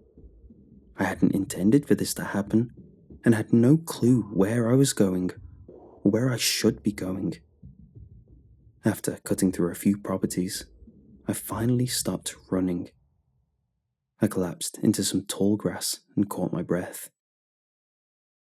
The stars were beautiful. It was the first time I'd been out at night on my own, and despite the fear and uncertainty, it was the most beautiful night of my life.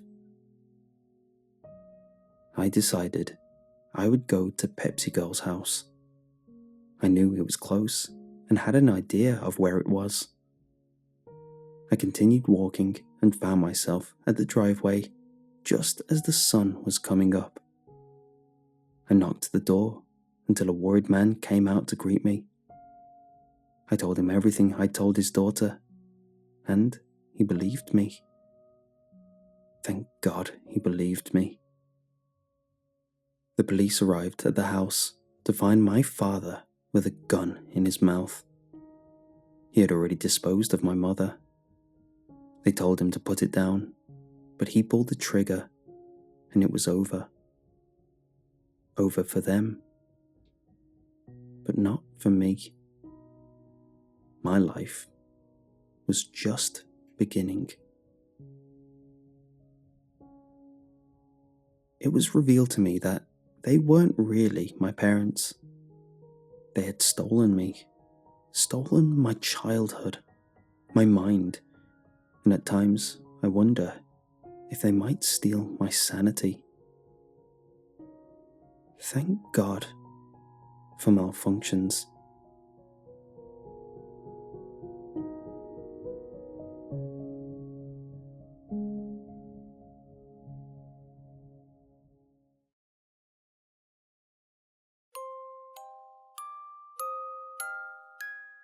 A week before Christmas, I was starting to pack up for the holiday when my roommate came in and started talking to me. The dorms were supposed to be cleared out by the following morning, and I was only halfway paying attention to him as I tried to make sure I didn't forget anything I'd need during my 2 weeks back at home. Then, he was sticking his phone in my face, apparently repeating stuff he was trying to tell me about this great new ARG game he had started playing. How I needed to get into it. I just said yeah and went on packing. And it wasn't until I was looking at my phone at home 2 days later that I noticed he had already downloaded the app on the phone for me. It was called The Hunt Club, Hunt Your Friends, and had a picture of a stick figure in crosshairs. At first glance, it looked kind of dumb, but I was already getting bored sitting around my parents' house, so I decided to see what was supposedly so great about it. The way the app works is this. You create an account and log in, at which point you are taken to a tutorial that explains the rules of the game. There are 3 kinds of players in Hunt Club: deer, bears, and hunters. Everyone starts as a level 1 deer. You can advance up to a level 10 deer by avoiding being successfully hunted. The tutorial explains the progression system like this. Deer try to avoid being hunted down and killed. Bears try to hunt and kill deer while avoid being killed by hunters. Hunters hunt deer and bears, as well as other hunters. You must become a level 10 deer to become a bear. You level up by surviving, and as you level up, a bear or hunter must get closer and closer to you before their hunt will be considered successful. You must become a level 10 bear to become a hunter. You level up by surviving and killing deer. Hunters will begin having to hunt you multiple times before you are counted as successfully hunted. Your goal as the hunter is to outlast everyone else on your journey to the ultimate reward. To initiate a hunt as a bear or hunter, go to your hunt map and identify your prey. Then physically go to where they are. When you are close enough, the Hunt Complete button will light up and you can click it to confirm your kill. The killed player will then respawn after 8 hours and will lose a level as penalty. The basic idea is the game puts you in a competition against other people with the app. If you're a deer, you get warnings when a bear or hunter is getting closer to you. This gives you a chance to get away. Or if you're a higher level deer with a small radius for them to kill you, just hide well until they give up. If you're a bear, you get access to a map that shows you all the deer players in your area. You also get a warning when hunters get close. If you're a hunter, you see deer and bears, but not other hunters. Hunters can, however, still be hunted by each other, but without the assistance of any map or warning system. It all sounded very fun, if a little dorky. Still, stuff like that lives and dies by having lots of people playing it, and I'd never heard of it before. When I went to the local wildlife menu, however, I saw over 20 people listed just in my hometown. One of them was even an old friend of mine from high school. So, over the next few days, I started playing. It was slower going at first, but still fun. I almost got caught by someone at a grocery store, and then they followed me while I was driving until I managed to either lose them or they gave up. 2 days later, I got hunted down waiting at a fast food drive-thru. I hadn't gotten my food yet, so I actually left the line and went inside to try and hide in the bathroom. Within just a couple of minutes, a cute high school girl stuck her head in the bathroom and tapped her phone with a laugh. I felt my phone buzz in my hand as a picture of a cartoon deer with X's for eyes flashed across my screen. 8 hours later, I was back at it. I was a level 8 deer at that point, and by Christmas Day, I graduated to bear. Now, things were going to get real. I went to Madison the following day, and as I suspected, there were dozens of deer throughout the city. I spent most of the day tracking them down, and it was a bloodbath. The best one was a guy in the back of a coffee shop. He must have been 60, and when I got him, his face turned beet red. I usually say something like "hi" or "got you" to people, but not him. I left him to sulk before he threw his coffee at me. The day before New Year's Eve, I got a call from the college. They told me that my roommate, Tom, was dead. They said they couldn't give any details, but they wanted me to know before I came back to the dorm the following week. I normally thanked them and hung up the phone. Tom wasn't my best friend or anything, but he was a good guy.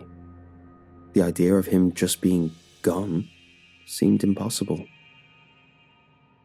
I went home that afternoon and tried to get my mind off of it. But for the next couple of days, I didn't touch the hunt club. When I finally did log back in, I saw I had survived long enough to reach level 10 and become a hunter. This was made into a much bigger deal than going from deer to bear, including a special prompt asking if I was sure I was ready to become a hunter. Rolling my eyes, I clicked yes and sat the phone down. The next day, my mother told me she had more bad news. A friend of mine from high school, Jackson Linda, had been found dead overnight. From what she was hearing, they thought it was suicide, but no one was sure yet. When she saw my expression, she came forward and gave me a hug, trying to comfort me. She thought I was upset about him dying, and I was. But that wasn't the only reason. He was also the second person I knew that used the Hunt Club app. I went to my bedroom and opened the local wildlife section of the app. When I had first looked at the list of names, Jackson had been a little bear icon next to his name. Just a few days ago, it had changed to a crosshair symbol that represented a hunter. Now, the symbol was a little cartoon tombstone. After that, I deleted the app from my phone entirely. I tried to find anyone talking about the app on the internet, but there was nothing. Not like nothing bad, like literally nothing at all. Then, at nearly 1 a.m, I found a forum thread on an obscure website. The post had been made less than an hour earlier by someone who was trying to ask people about the game. They were saying that once they got to Hunter, they started having weird stuff happen, like someone was messing with them. But what was really freaking them out was that their brother had a friend who had apparently gone missing since they started playing the game. I had barely finished reading the post when the website went down. I spent 5 minutes refreshing before it came back up, and when it did, the post was gone, like it had never happened. I came back to school last week, and aside from the constant reminder that Tom was gone when I looked over at his empty bed, life was getting back closer to normal. I was still worried about the app, of course, but it seemed like deleting it had done the trick. At least until I was attacked 2 nights ago. I was leaving a late chemistry lab when someone jumped me in the parking garage. They had a knife, but I managed to shove them down long enough to get into my car. I was afraid of him coming at me again, so I backed up quickly to get out of there. The police said it was clearly self-defense. The security cameras showed him attacking me, and that when he was trying to get up, he had stumbled behind my car enough to get run down. It wasn't until they were done with me that I looked at my phone. When I did, I saw the game was back on my home screen, and I had a notification. My hand shaking, I opened it. Congratulations on your first kill. You have unlocked the Dark Path. You may play the game normally against deer and bears, but against other hunters, the game is real, and the only way to progress is to kill. Your kill has given you a week of immunity. Any hunter who kills you during the week will receive no credit. After the week is up, you have 2 weeks to attain another kill, or recruit 5 more people to the game. Each kill or recruitment of 5 gives you a week of immunity. Your journey on the Dark Path comes with certain perks, such as information about your fellow hunters. Go to the New tab to check it out. Bear in mind that this game is not a joke or a prank. If you attempt to contact law enforcement, you will find all proof of the app will be wiped from your phone, and you will be placed on the kill list. Similarly, if you fail to fulfill your obligations every 2 weeks, you will be placed on the kill list. Placement on the kill list means that all other hunters get to see your location at all times. If this does not resolve the issue on its own, a member of our customer support department will visit you for final resolution. Be warned that your location and actions are not being ascertained only from your phone or tablet. Feel free to unplug or go off-grid, but know you are only wasting valuable time you could be hunting. Most of all, try to have fun with it. You are just beginning down the dark path, and it has much more to give you if you can stay on it long enough, including your life. Happy hunting.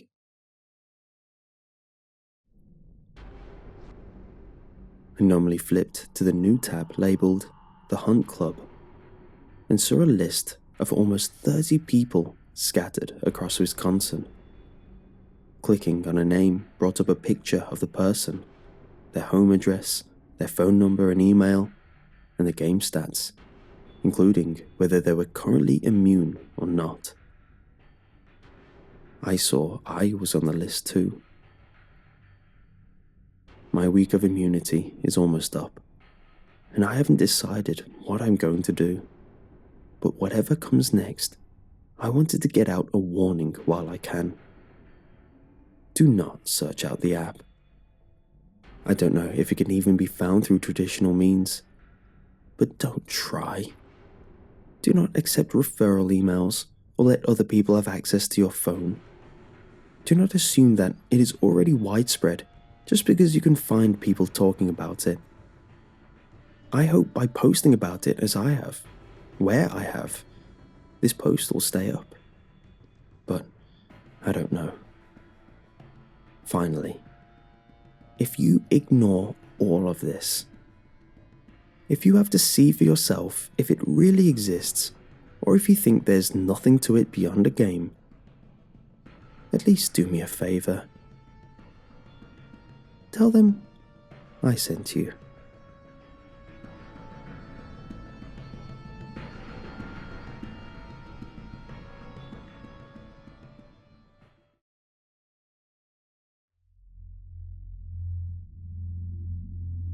I think the whole street breathed a sigh of relief when we saw the EMTs take a body bag out of the Ferguson house.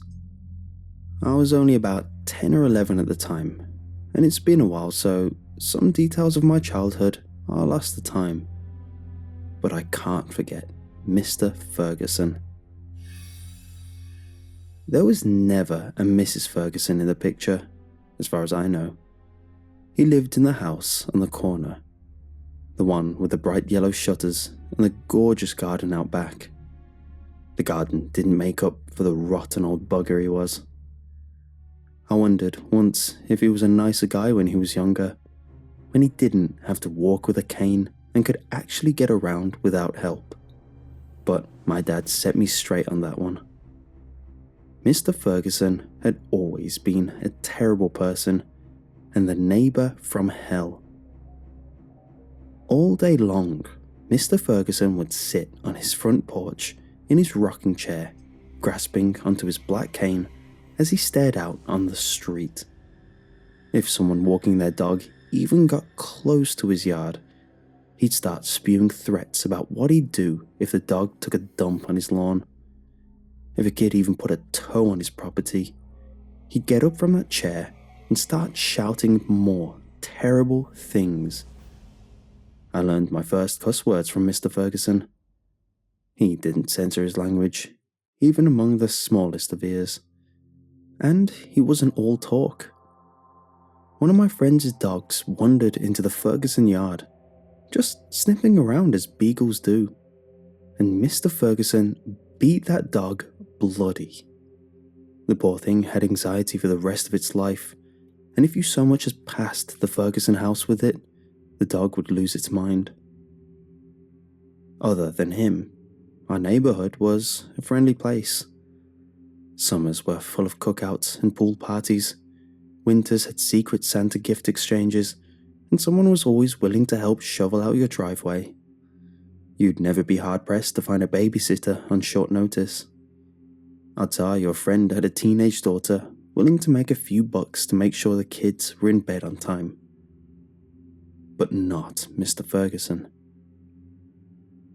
People did try to bring him in on the fun sometimes.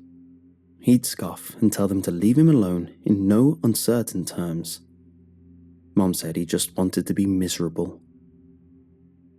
I didn't understand how someone could want that, and well, I still don't.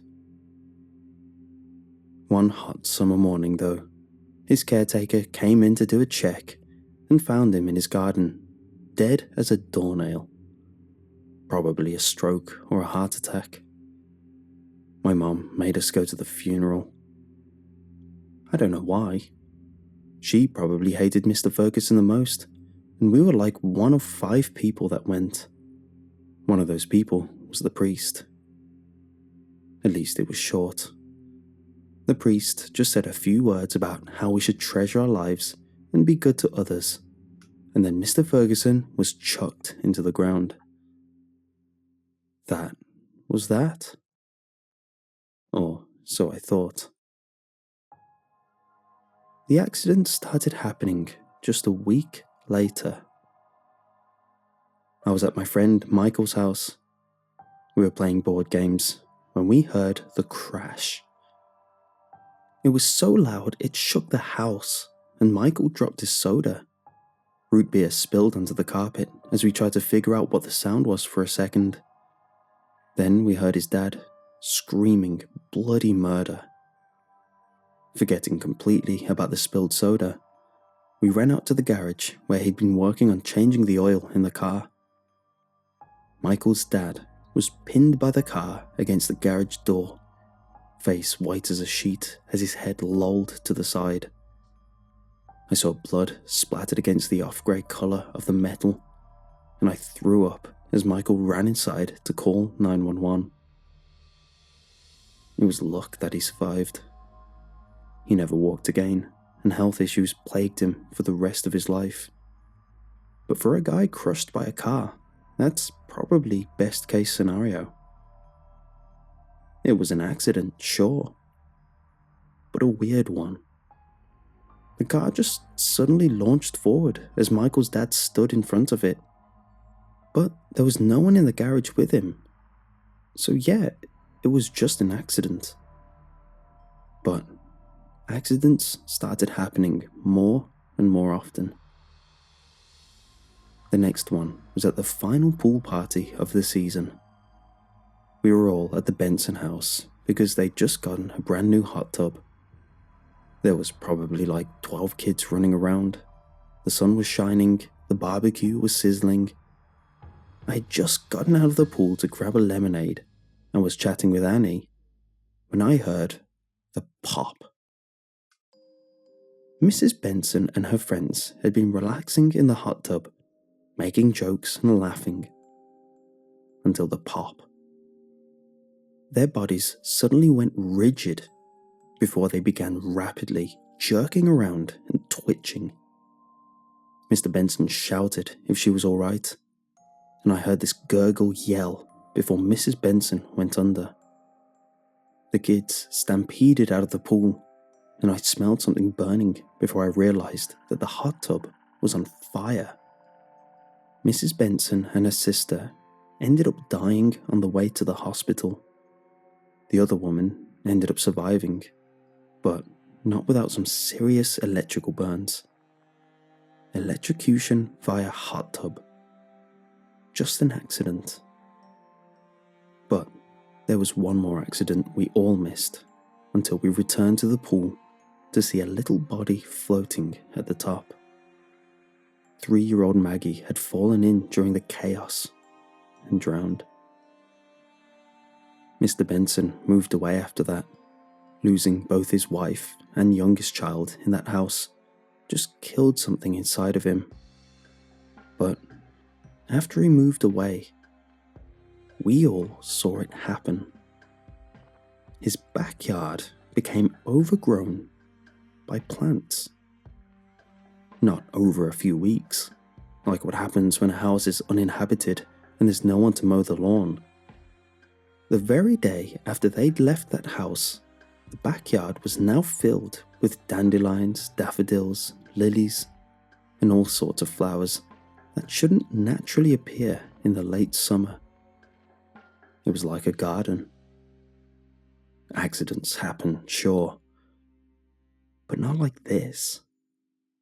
Not when a guy who's been working home improvement his entire life ends up toppling from a ladder and breaking his spine. Not when a mum trips and falls face first into the open dishwasher and ends up getting impaled on a knife. Not when a toddler was left alone for just a few seconds and ends up nearly drowning in the bathtub. Dogs ran into the road and ended up getting hit by cars. Kids fell from their bunk beds and cracked their heads like eggshells in their dresses. Teenagers got into fatal car wrecks. It was a mess. 2 other families ended up leaving our neighborhood, and their yards had the same fate as the Bensons. Completely overgrown. A morbid beauty. Fall came, and the yards grew brown, but the gardens seemed to be even greener.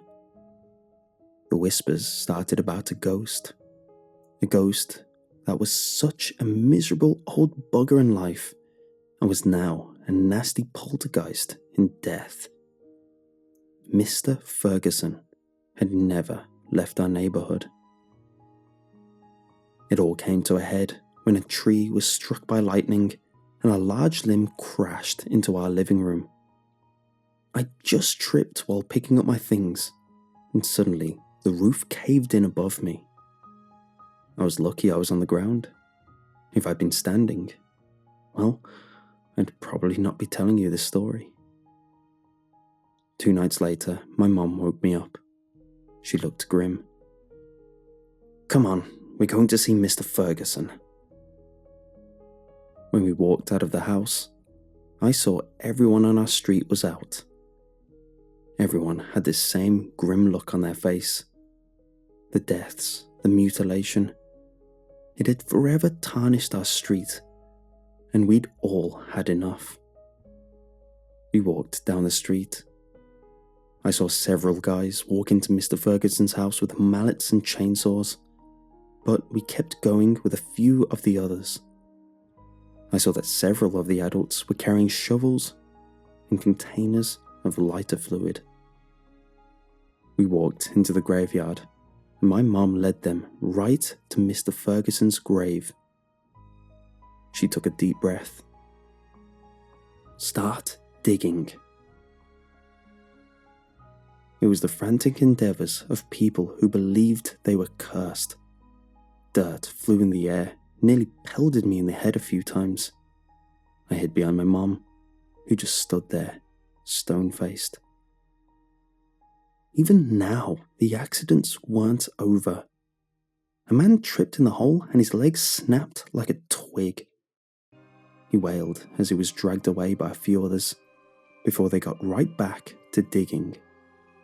Someone else got smacked in the face with a shovel, and blood coursed down his face from his nose as he just kept on digging. Finally, the coffin was reached. The lid cracked open.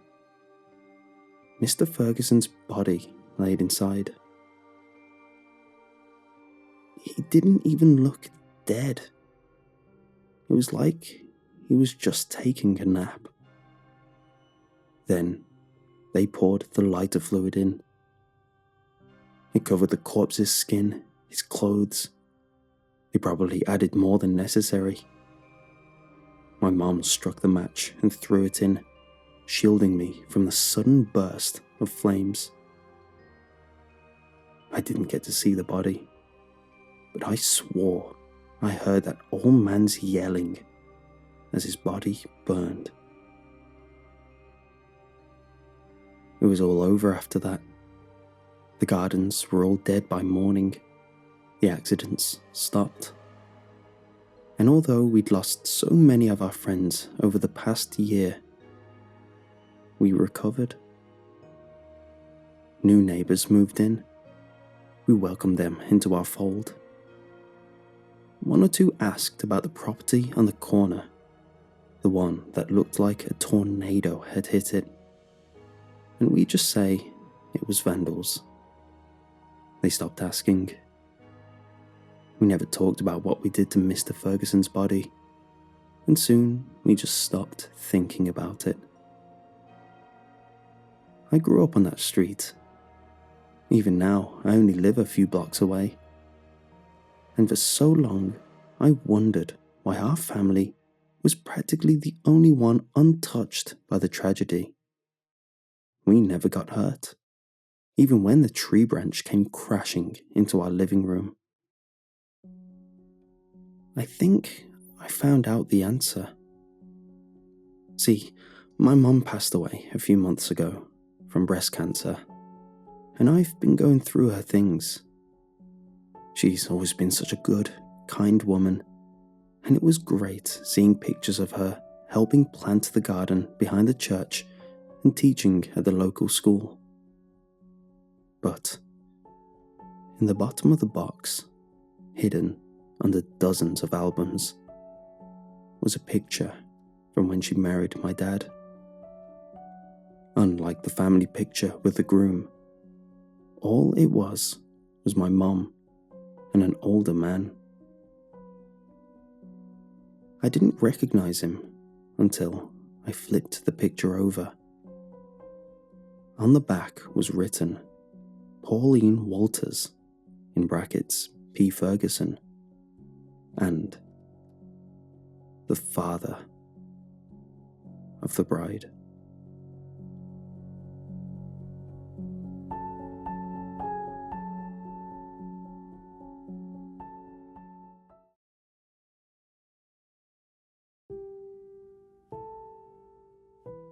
It was a shock to hear the stores that housed my childhood dreams were closing down.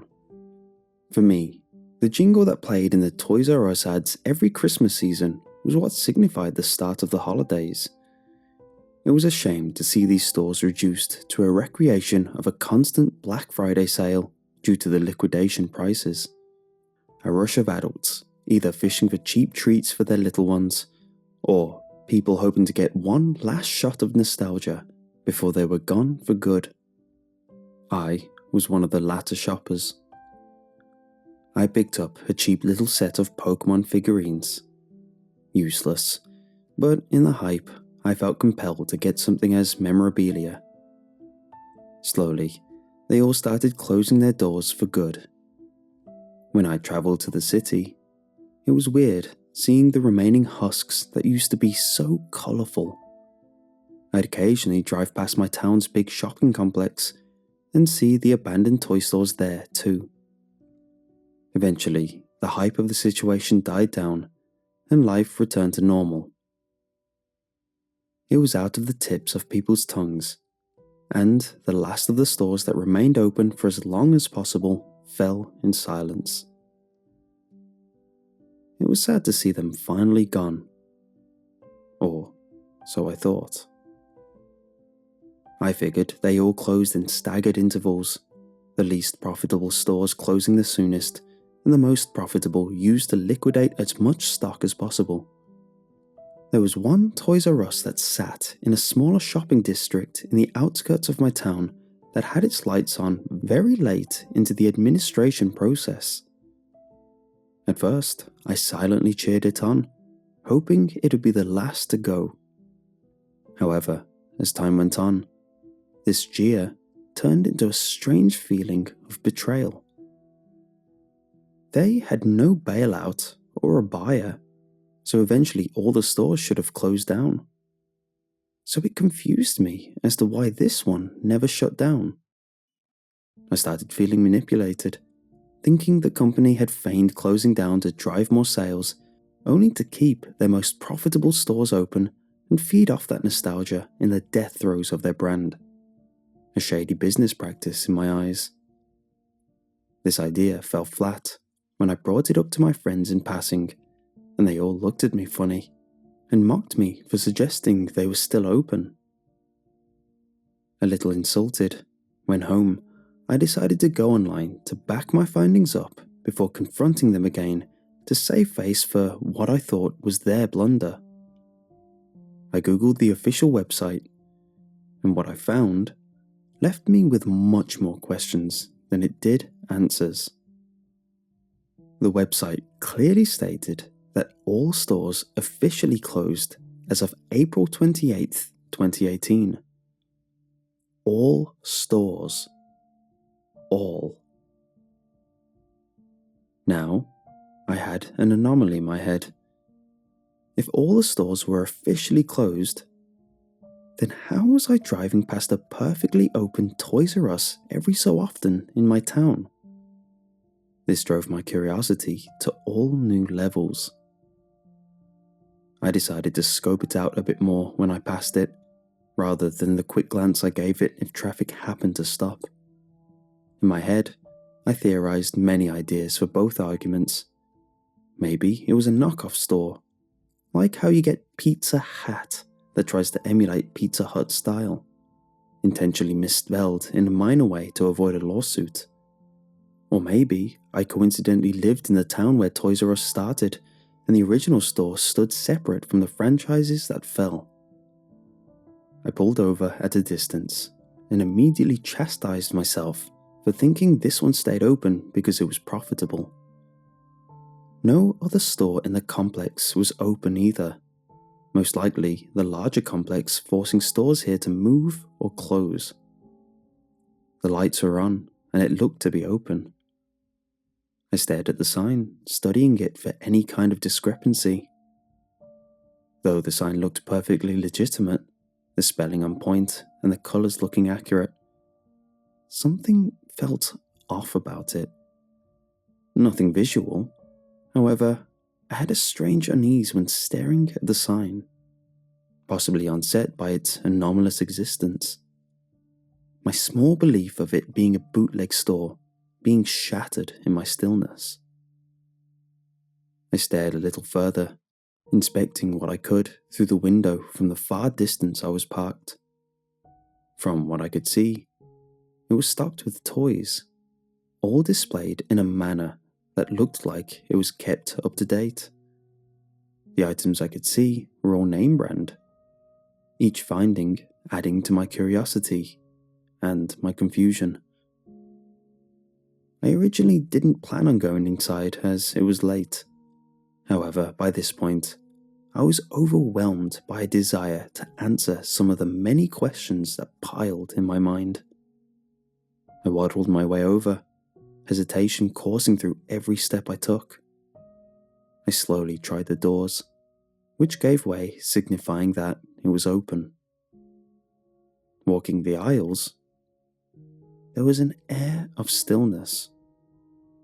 Though the shelves were stocked full and looked amazingly managed, they appeared untouched. There were no other footsteps in the building, and everything gave a chilling feeling of emptiness. It was this emptiness that reinforced to me that this was why Toys R Us closed down, the dwindling shopping base they had all but disappearing.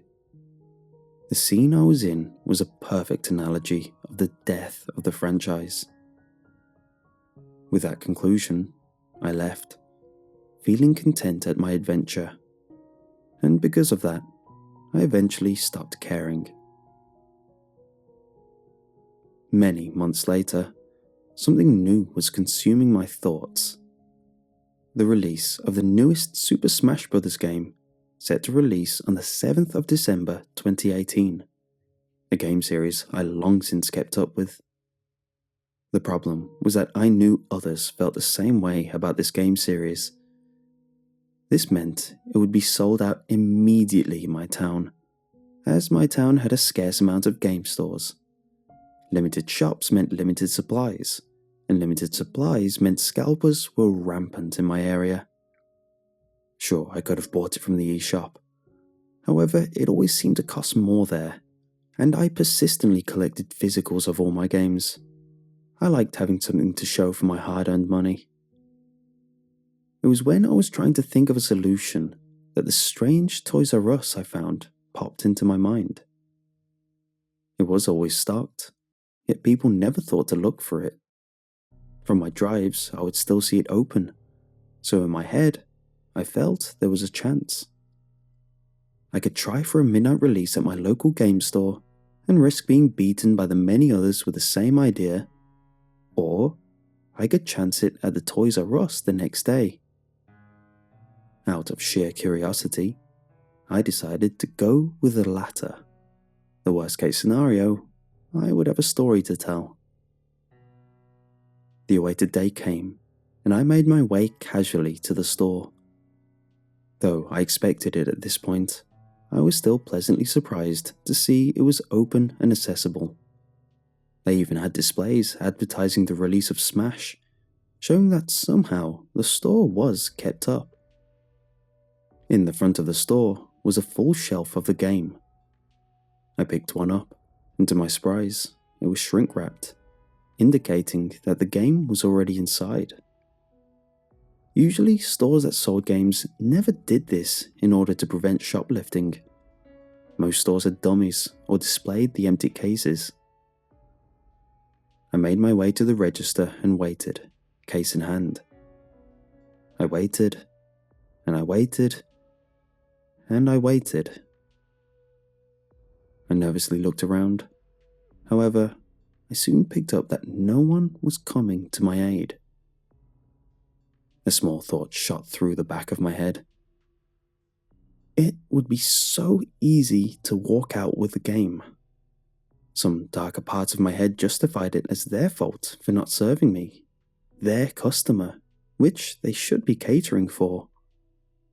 However, I couldn't bring myself to do it. Some part of me already feeling guilty for even contemplating the idea of stealing a full-priced new release game. I leant over, grabbed the scanner, and scanned the box. The price showed up to what I expected for a brand new game. I roughly knew how to operate the till from a bit of experience and from watching other cashiers.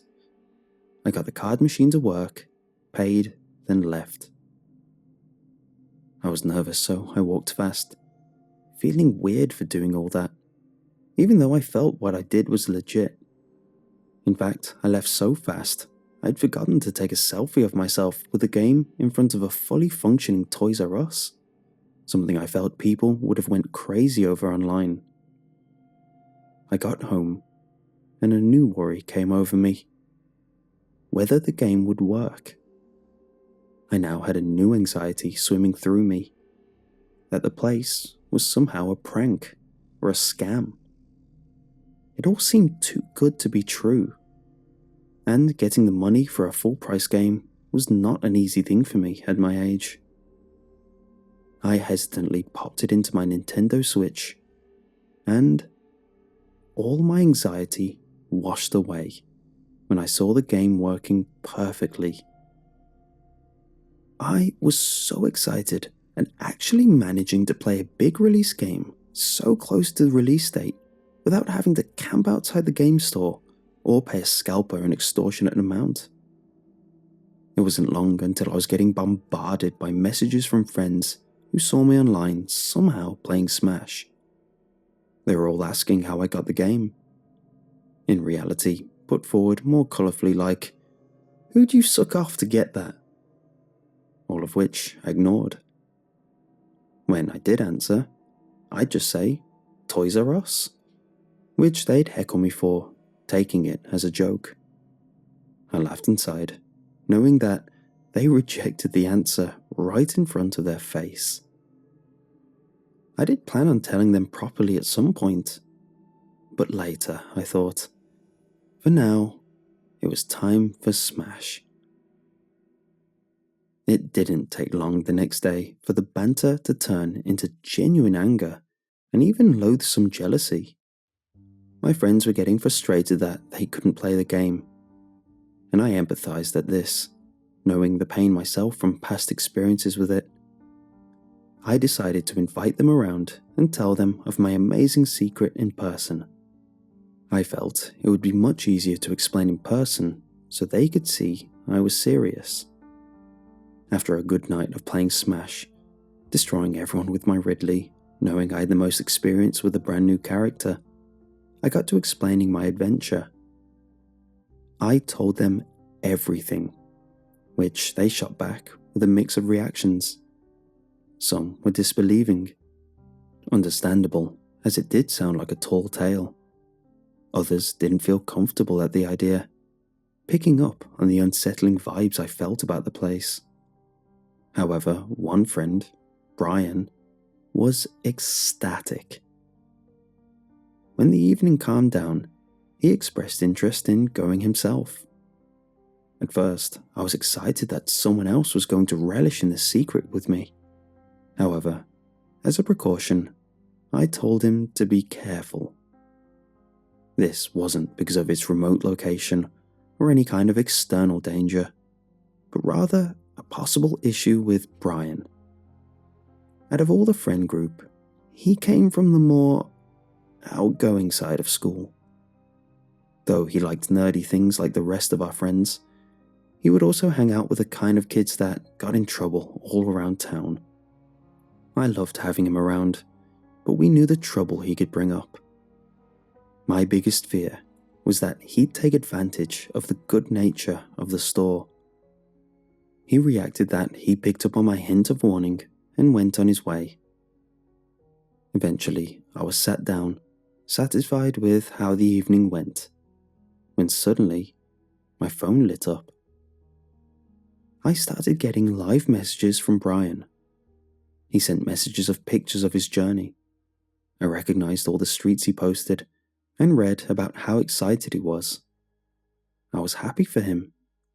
He was probably the most enthusiastic about Smash out of the rest of us. Then I got one big update.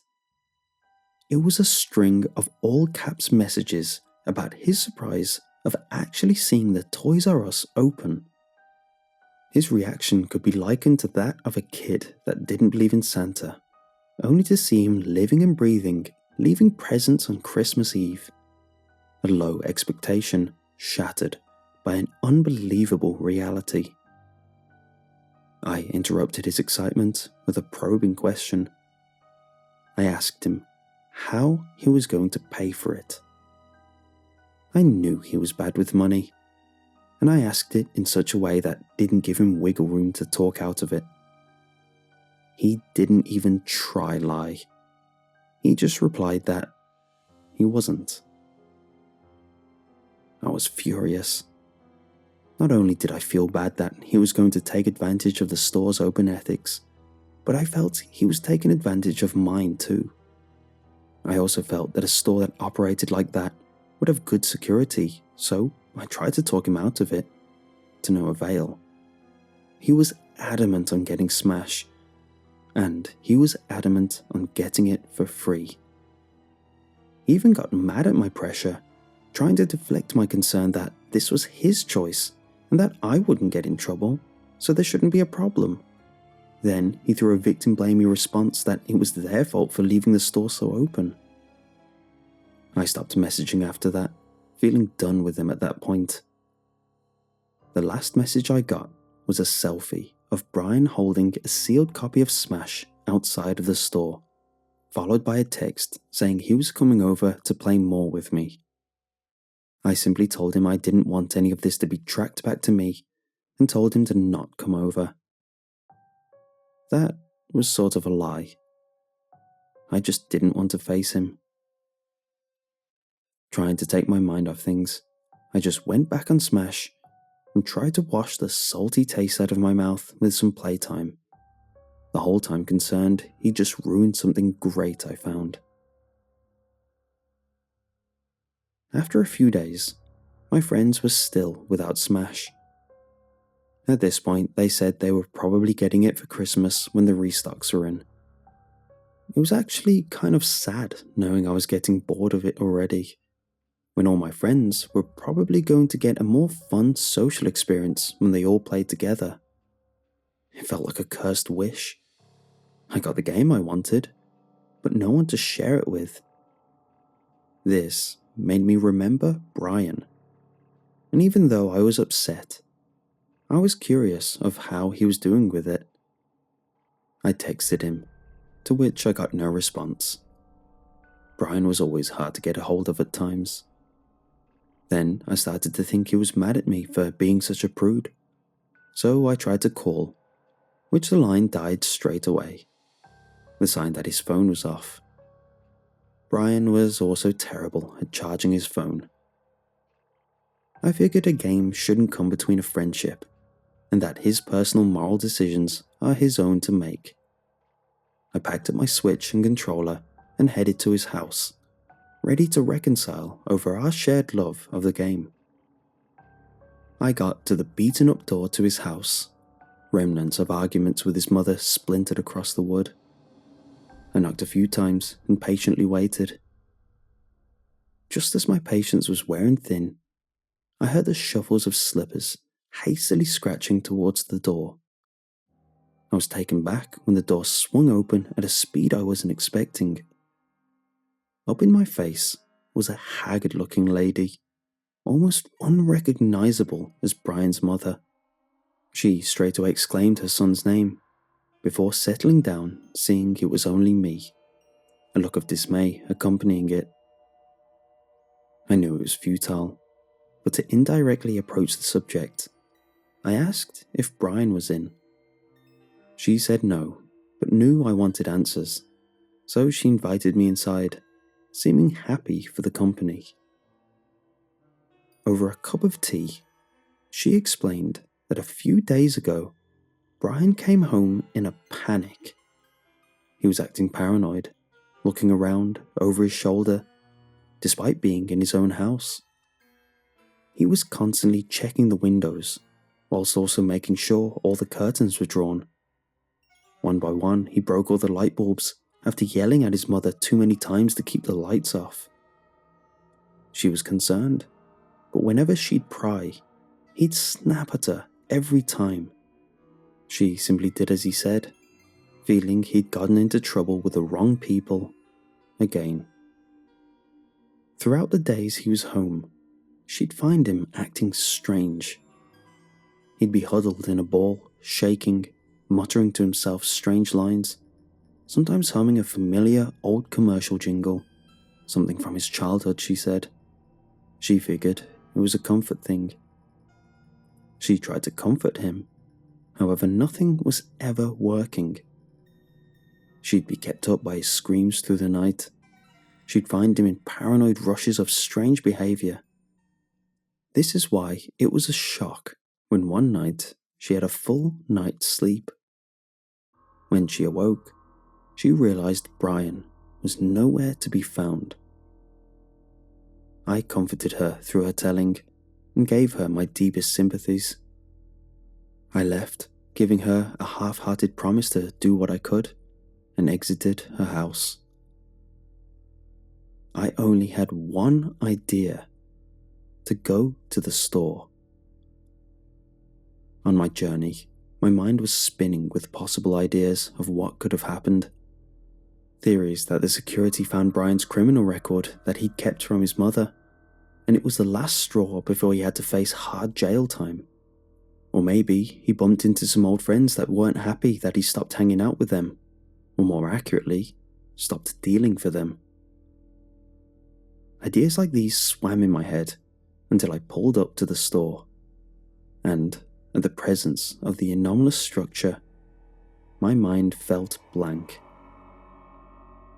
I peered inside, still seeing it was open. Part of me was relieved to see it still up and running. There were new displays at the front, ready for Christmas. Some new toy I hadn't heard of. It looked a bit too young of a demographic for me. The stand with the copies of Smash was still there, with a few picked away. One notable empty spot on the top left, where I'd picked out the copy I bought. Against my pessimism, I entered, hoping to find someone to question about the whereabouts of Brian. I had low hopes that anyone was in there, considering how the first few visits went. However, because of this expectation, I was taken back when I saw another figure in the store with me. A clean-cut individual at the far end of the shop. He was wearing a security uniform, though he was standing in a terrible place if he wanted to actually catch any kind of shoplifters. As I approached, I slowed, instead choosing to study him rather than rush into conversation. He wasn't focusing on me at all, just blankly staring ahead in a hapless daze. His smile feeling odd, as when I studied his line of sight, there wasn't anything to be smiling about, just the corner of a plain shelf. He was displayed like the very products they sold here, a figurine propped up to look like a person. His hair was swept almost too cleanly to the side, not a single strand out of place. His face looked clean and smooth, looking like he was using makeup. If he was at my school and caught a bully's attention, he'd definitely be compared to the default Lego man model. Maybe it was because of this that I didn't recognize that it was actually Brian. When I had my head-slapping realization, I called out to him in a jovial tone, feeling stupid for thinking he was in trouble. I wondered if he was embarrassed about cleaning up like this. I carried on, asking what he was doing. He replied with, "Hello, sir. How may I help you?" Sir? May? These words felt weird coming from his mouth, though I quickly changed my feelings to that of feelings of pride of his change, wanting to come in with a supportive tone. I carried on, telling him his mother was worried about him and that he should come home. I went on to try offer to mediate if he needed, in case they were arguing again. However, I was cut off when he said, "Hello, sir. How may I help you?"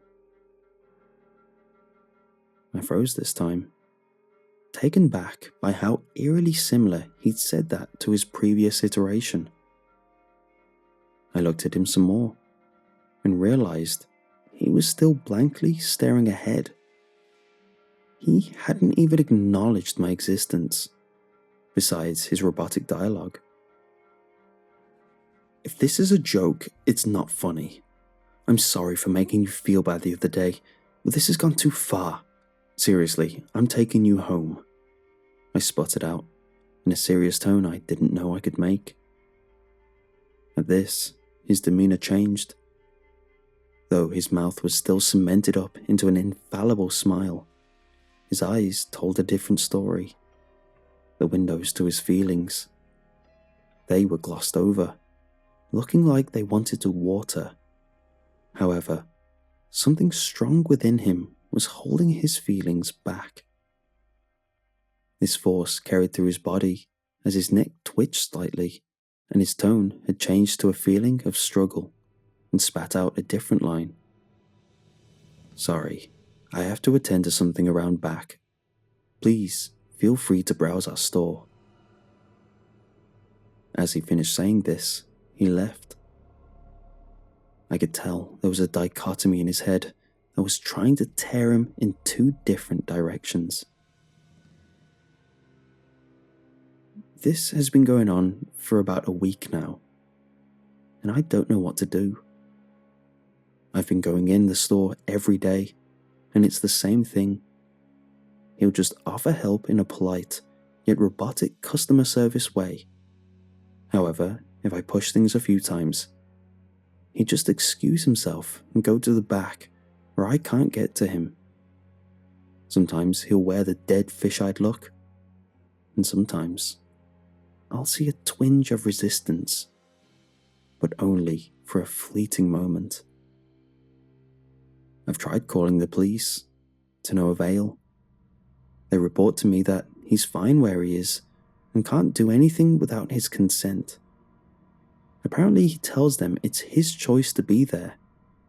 They always comment how polite he is, something which to them is a plus, but to me is a tell on how not himself he is.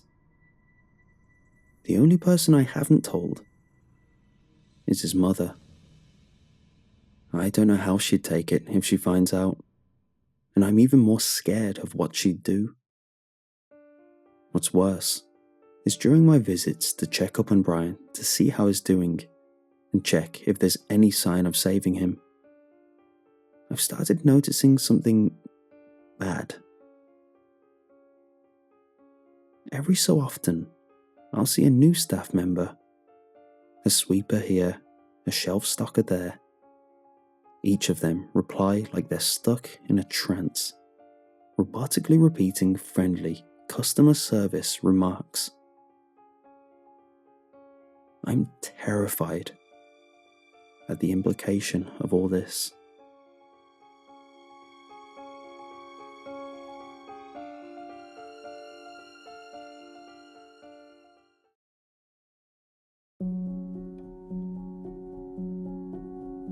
When checking your emails, there's nothing worse than spam.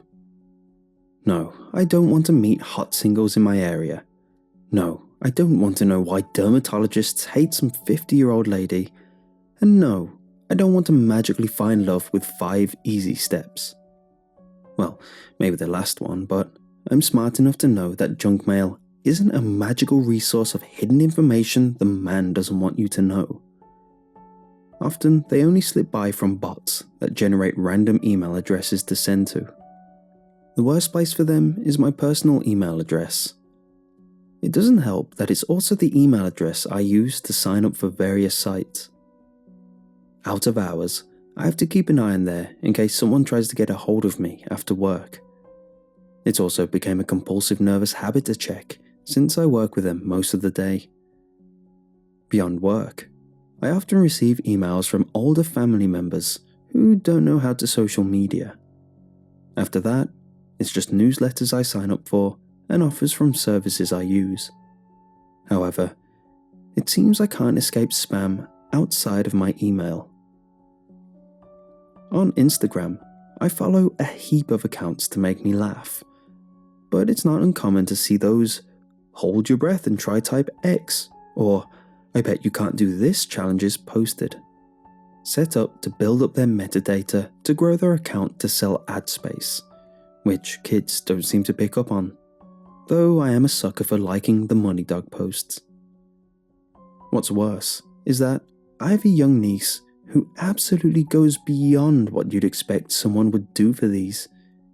If she gets an email asking her to pass it on to 10 other people, you bet your ass it's in my inbox within minutes. I follow her on Instagram, and when I check my mutuals activity, she comments on all those spam posts and likes anything that promises some intangible rewards for doing so. I didn't mind though, as work became a safe haven from these annoying eyesores. My work email was mostly for internal communication, and I was tasked with managing communications. Sometimes I delved into the outside world by emailing external clients, but they were always trusted contacts that wouldn't sell on my details, lest risk losing our business. This is why I was dumbfounded when I saw an ominous-looking subject title on an email in my work inbox. I stared at it with disbelief. It was titled, "Do not delete," in all caps. "Pass this on in 7 days or ... The ellipses was an obvious attempt at clickbait to make me dig into what would be the repercussions for non-compliance. My one saving grace that this was just a co-worker that titled his request colourfully as a small stab at banter fell flat when I opened it and was instantly greeted with an eerie visage of an inhuman-looking girl. I immediately clicked off it and deleted it, disgusted, both at what I saw and the mystery of how it got there. I've never been too fond of horrific images in the first place. Maybe it was the fact that I wasn't expecting it, but for some reason, this one got to me. I intensely worked the rest of the day in hopes of fading that event from my mind. My act of trying to forget it somehow burning the image deeper in my mind's eye in a way that made me picture it whenever I closed my eyes. At home, it never left my visions. Like those optical illusions that require you to stare at dark shapes on a white background that reveals an image whenever you look away and blink, the face seemed to fade in at intervals as my eyes wandered the dark areas of my house. Time went by, and this persisted, on and off, for a number of days. My productivity dipped, and my loved ones became concerned at my lowered mood and lack of replies. I soon started taking part in chain mails that was sent my way, to the disbelief and concern of the recipients.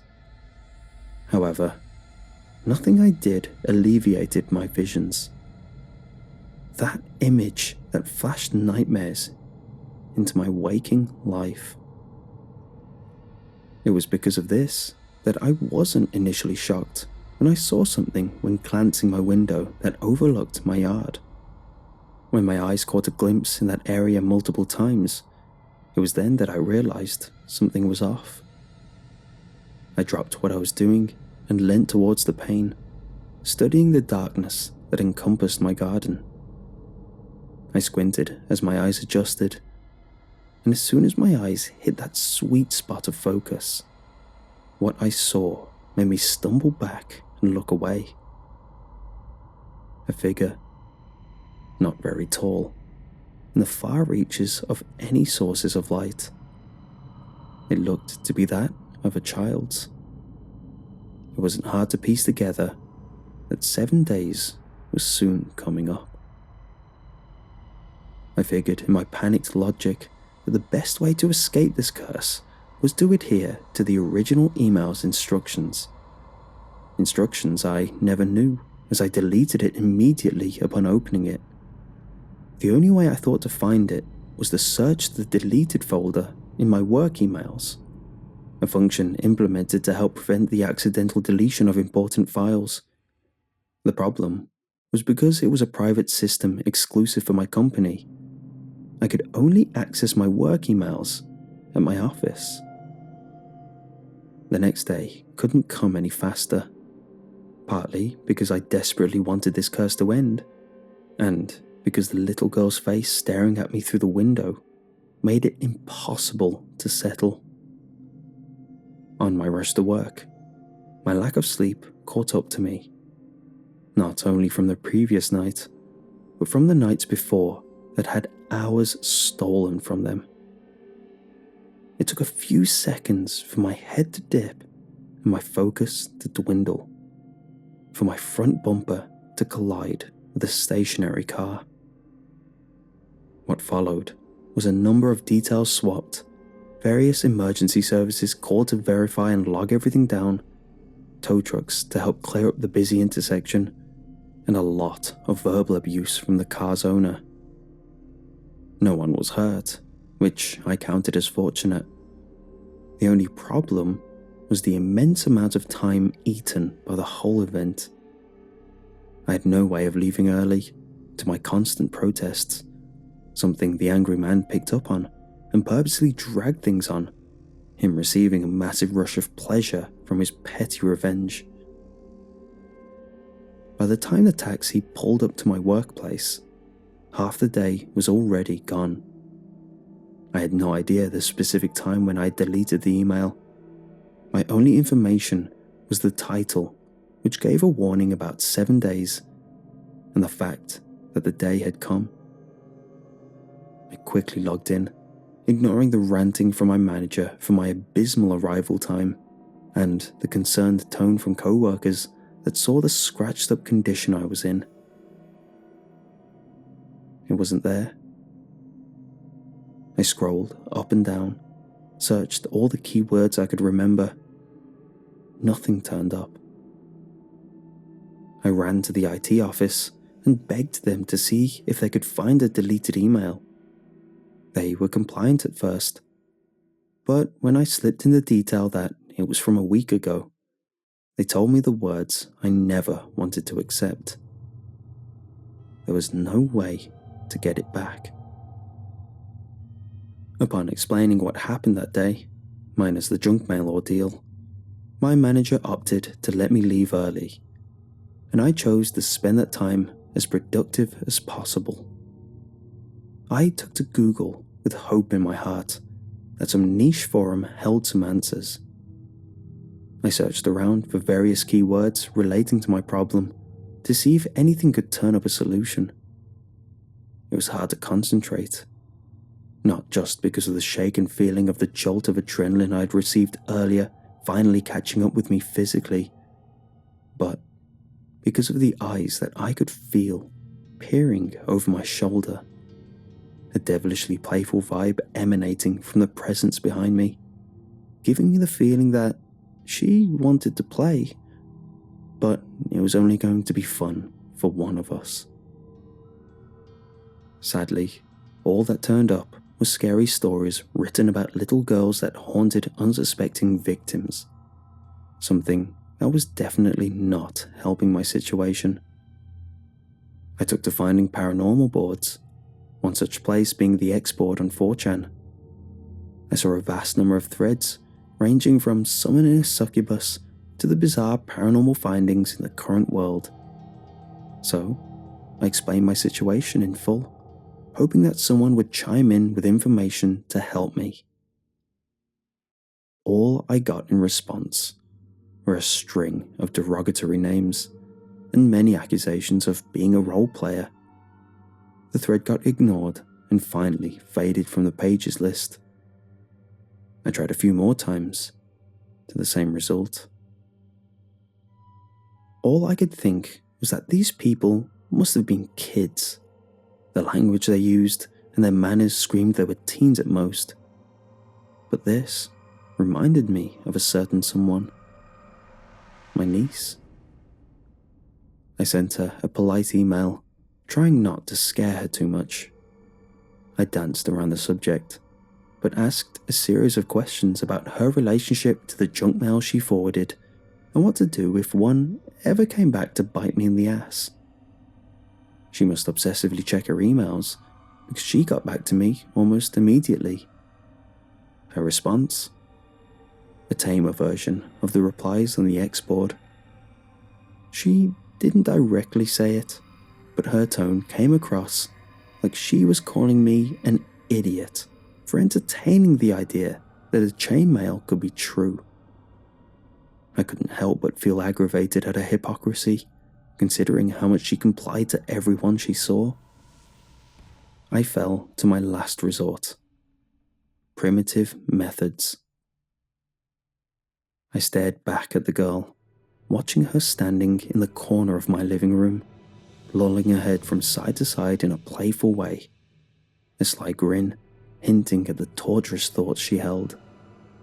She would twiddle a foot on her toe in a childish way every so often, giving the appearance that she wanted to be perceived as a little girl. However, her aura gave the impression that she was much older than she let on. I slowly crept over to my front door, gently picked up my shoe, and threw it at her full force. The first one missed, as did the second, my mind struggling to focus on her at times, leaving me to wonder if my head was still shaken from the accident, or if she was somehow affecting my perception. Eventually, one flung straight into her, which then went literally into her and passed to the other side, as if she were intangible.